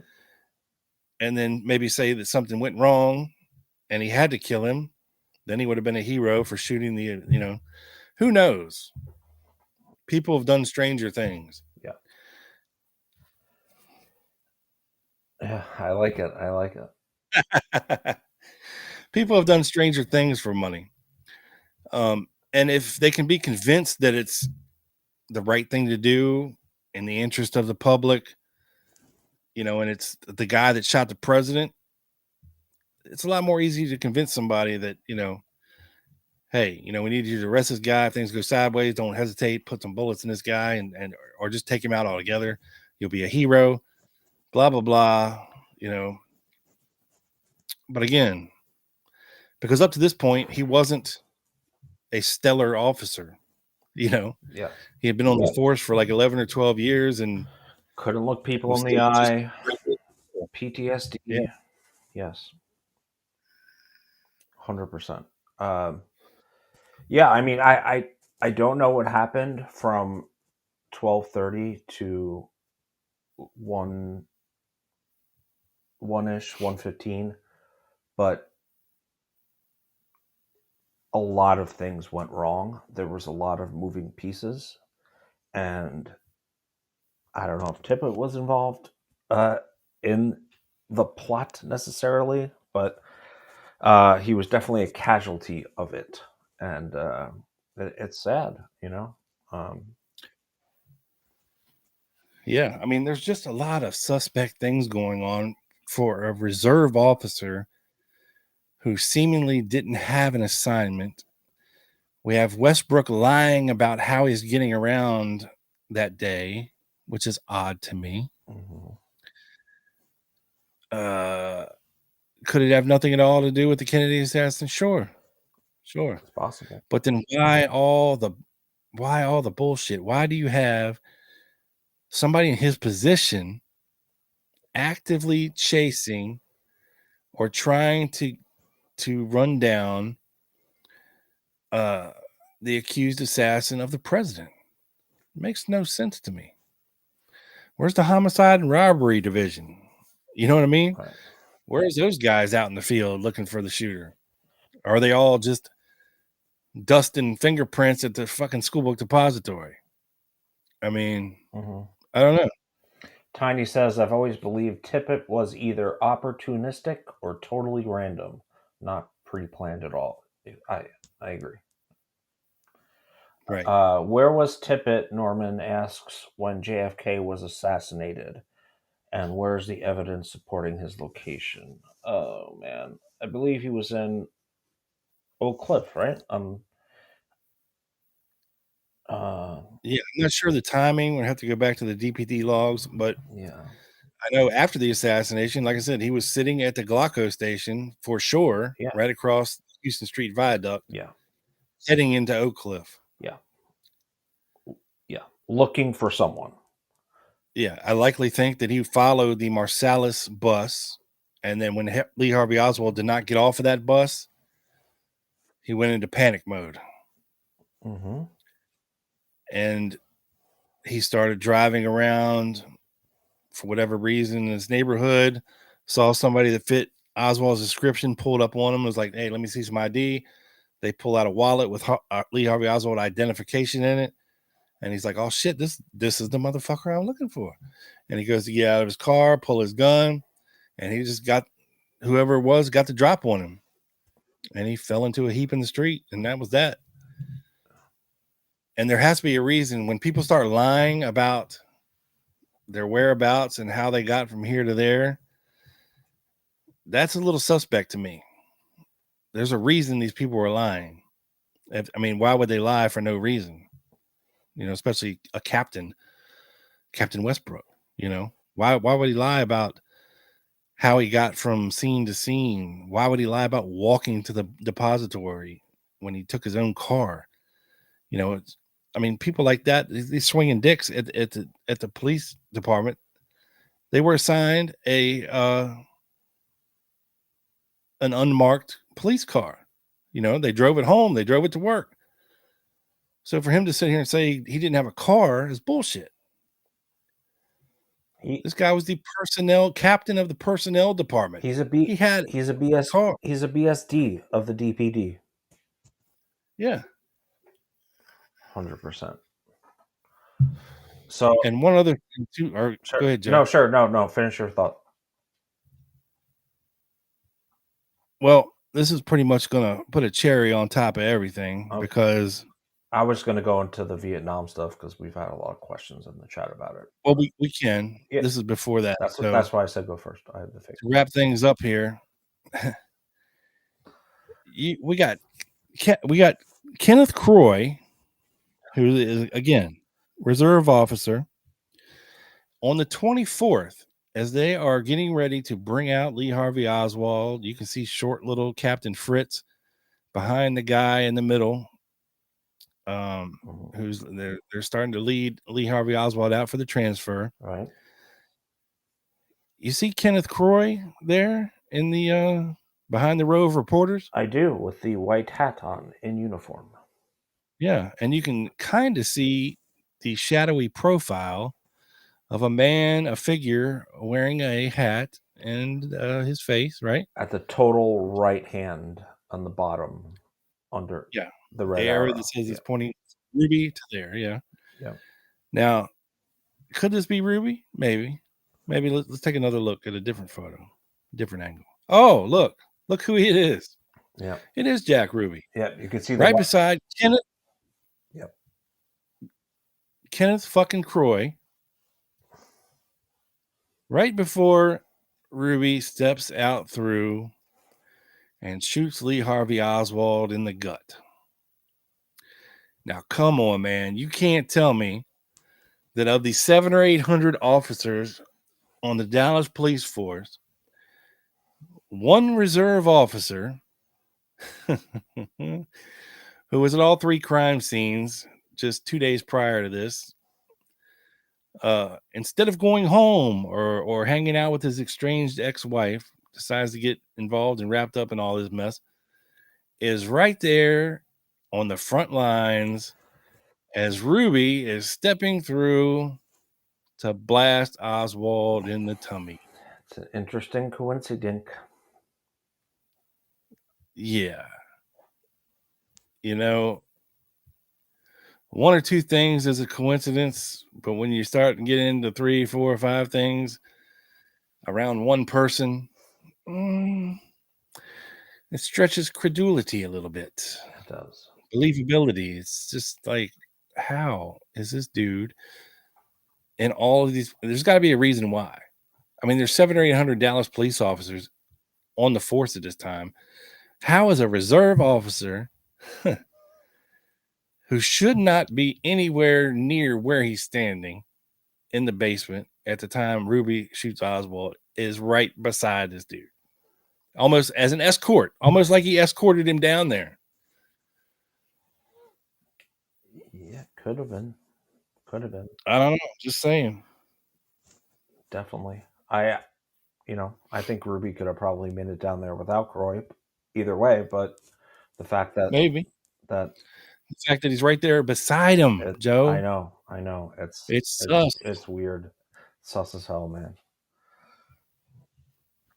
Sus as But that's hell. not the end of the Westbrook story, folks. It gets weirder. It gets weirder.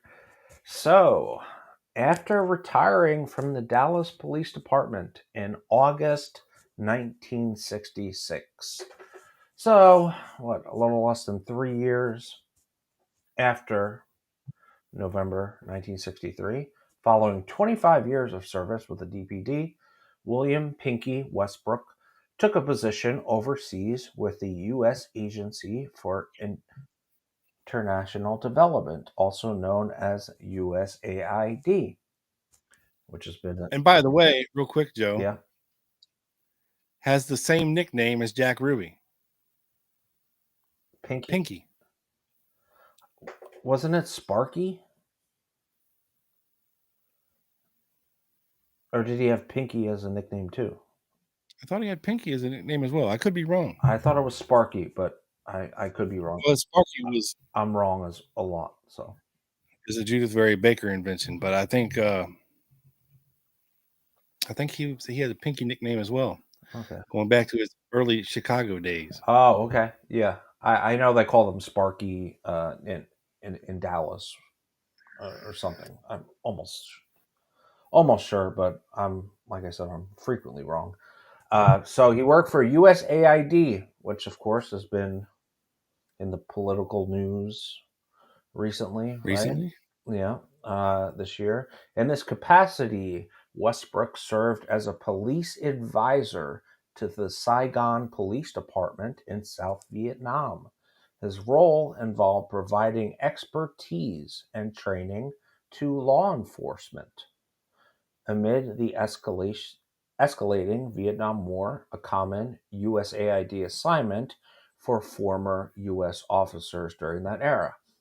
This advisory work was sponsored or facilitated by none other than the Central Intelligence Agency, which often collaborated with USAID on police training programs in Vietnam and literally police training programs all over the United States for years before.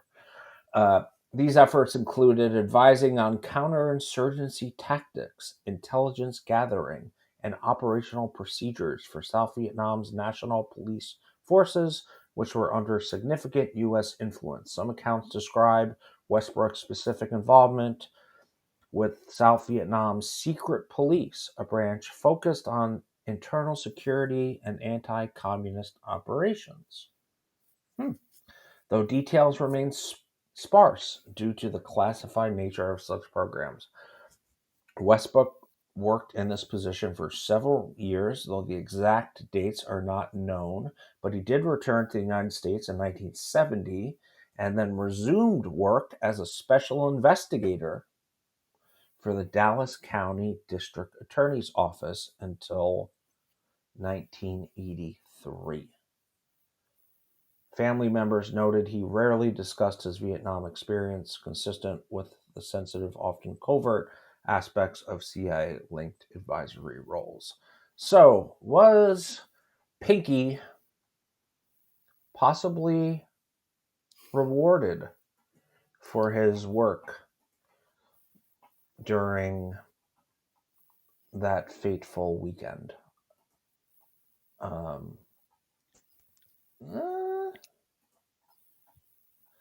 think so. I think possibly. Or was he a CIA asset the entire time? Right. He's in the DPD. Right, because as I believe it was, I think it was Bill Simpich in State Secret, but yeah, those liaisons, right? That liaised with the CIA were part of every big city police departments. They always have a liaison officer with federal intelligence. Was Westbrook that man?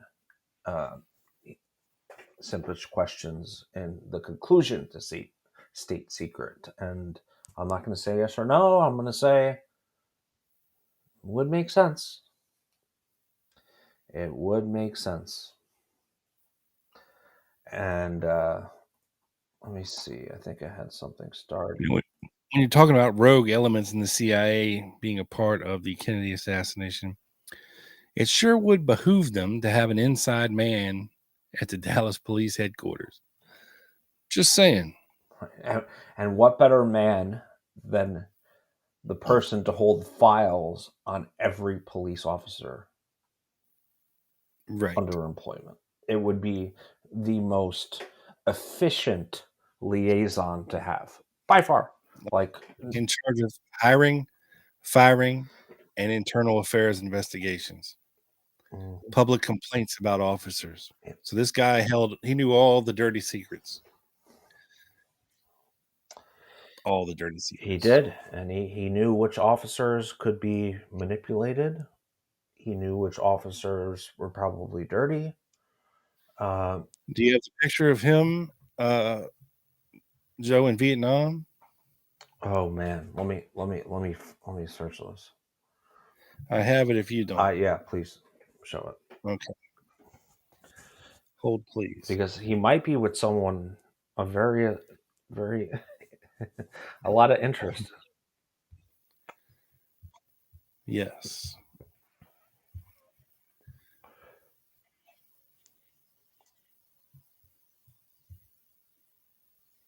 Oh, sorry, wrong picture, folks. George, that is George Senator and his baby oil.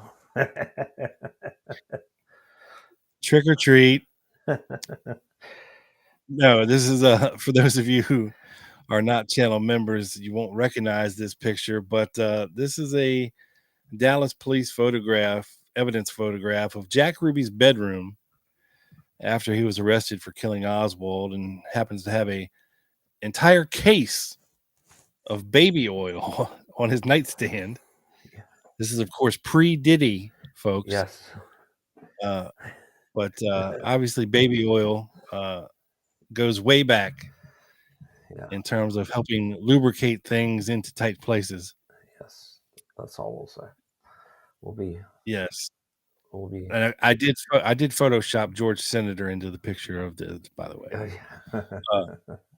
But that is a picture of Ruby's bedroom. It is legit. This here is Westbrook, all the way on the right. Yep. Which in the red T-shirt. Yep, and you could see his likeness from the picture you showed earlier, right? Where I think it's probably like 10. He's younger in this picture. Maybe that picture you showed was like 10 years after this, 20 years after, something like that. But you'll notice, there's a what appears to be a Vietnamese short soldier there beside a guy in a white t-shirt and a hat who looks a hell of a lot like David Sanchez Morales. Oof. The notorious David Sanchez Morales. Yes. Of JFK fame. And when you're talking about rogue elements of the CIA, this is a guy who claimed, at least according to his friends, to have taken care of that SOB, I believe it was. Yeah, we took care of that son of a bitch and his brother too, or something like that. In a drunken stupor, he loose lips started talking. Yeah. So it's interesting, very, very interesting. Yeah, Mr. Westbrook, what the fuck are you doing hanging out with David Morales in Vietnam in the 60s, sir? Yeah, and why did you go there, right? And then why did you? Maybe it's an invitation or behest of. Maybe he was. USAID, that's CIA all day. Maybe they just picked a hat out of all the DPD officers, and Westbrook was the lucky one that got to go. I'm being sarcastic, yes. and then why did when he comes back 4 years later around then get some cushy job with the DA? Maybe Paula could answer that.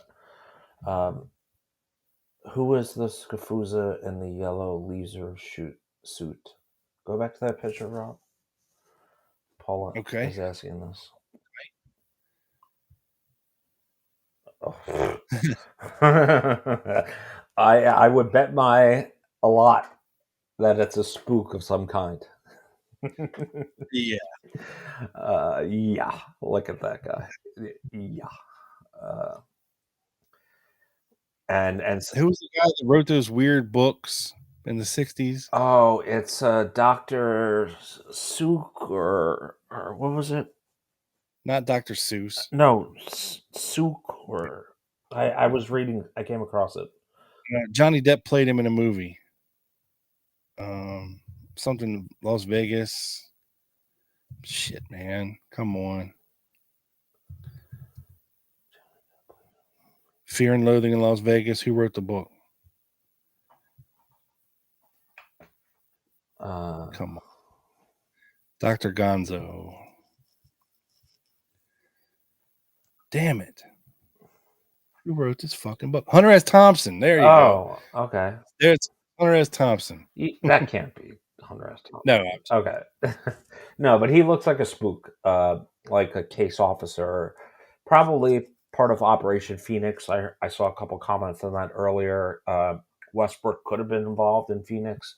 Morales. It's Ed Lansdale, folks. Morales definitely was involved in Phoenix, for sure. So, man, it's a lot of coincidences.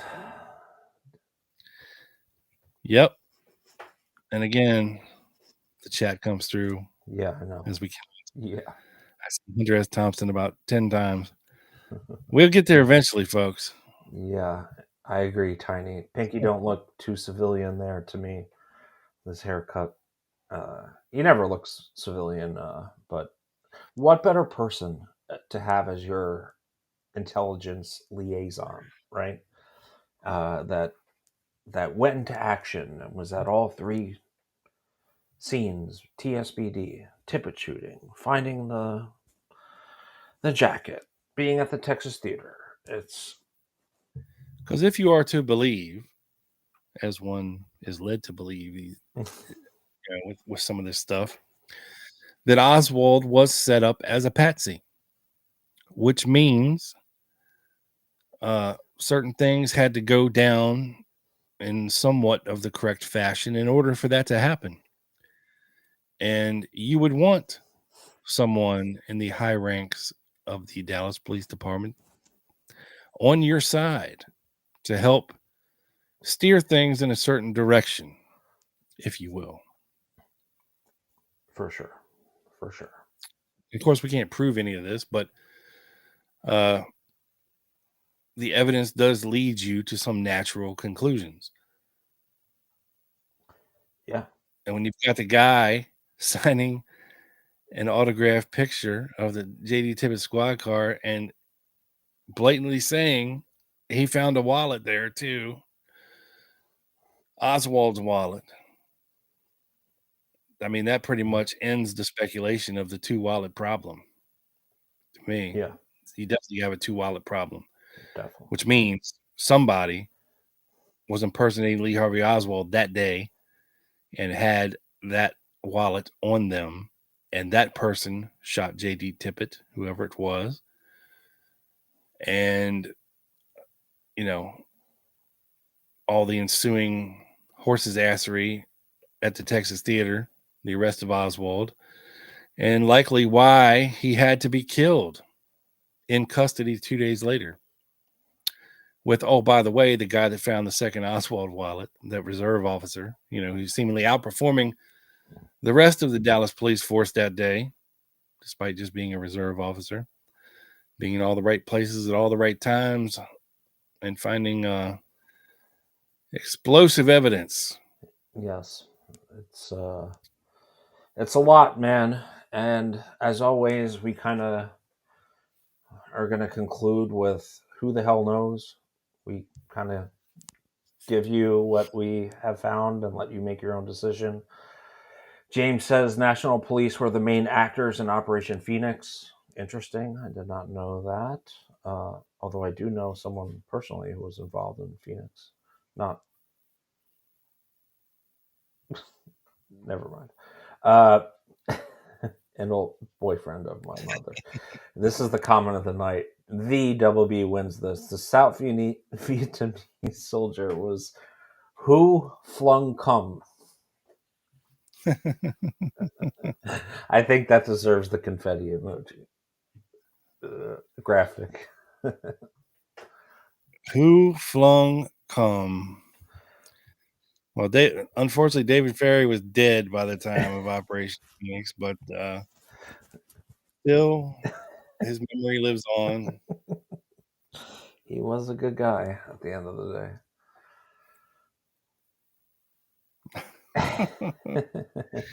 This is the only thing I'm going to miss when we switch things. Yeah. Joe. Yeah. Norman said laser suit spook. Oof. Might be William Colby, I guess. Leisure Suit Larry. Maybe. I don't know. I'd have to do that was a great. That was a video game, Joe. Which one? Leisure Suit Larry. It was a pornographic video game before your time. I had it on floppy disk. I respect that. But he would bang like hot, big-breasted women in this video game. Leisure Suit Larry. Yeah. I'm not lying. You can look it up. No. I don't think you are. I just think it's funny. It's funny. And yeah, Tiny, having Roscoe White there at the DPD didn't hurt either. Just saying. Exactly. Mm-hmm. And who would have known about Roscoe White other than the captain of the personnel department, right? Who could make sure that certain people get hired at the Dallas police. Yeah. So yeah, very, very good observations. Yeah. With that being said, Joe, grab the damn dog. Let's get the hell out of here. Let me see if she takes my treat bait.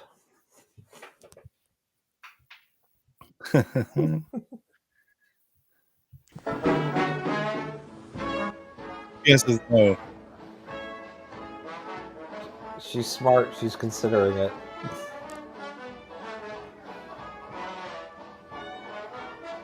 Folks, thanks for hanging out with us here on Halloween, All Hallows Eve. We could have been handing out candy. Yeah. I'd rather hang out with us. The greatest lies are told in the name of truth. There The she greatest is. crimes are committed in the name of Dance, justice. Mickey. The quotation is Jim Garrison's. It could be used for him or against him in this strange Guys, case. we love you. Good night. Thank you for supporting the show. Smash the like button. Yes. Share this show with your friends. Hype this shit. If you're not subscribed, subscribe. If you're already subscribed and you're not a member, become a member. We do an extra show every week on Wednesday night here, live, just for channel members at 7 p.m. Eastern every Wednesday. Yes. And they go a little something like this. We don't disappoint in the members only shows. No.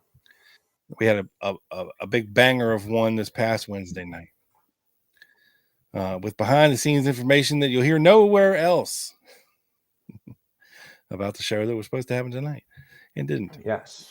But next week we will be starting with Carmine, then Mr. Ledoux, then what we've been working on, and then we have a couple interesting possibilities for week 4 or 5 that Rob told me about after Wednesday's show, and then ending off with who better than Larry Hancock and David Boylan. So thank you for everyone joining in, watching on the replay. Thank you for the few new guys that came to the chat. Thank you for the welcome in.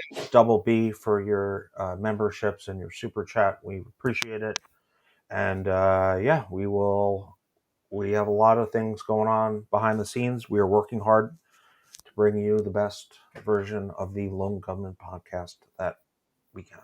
So yes, and if you're new to the show and there's still some 60 people hanging out in here tonight and you're new, make sure to come back, subscribe, hit the notification button so you know when we're about to go live. We drop lives twice a week.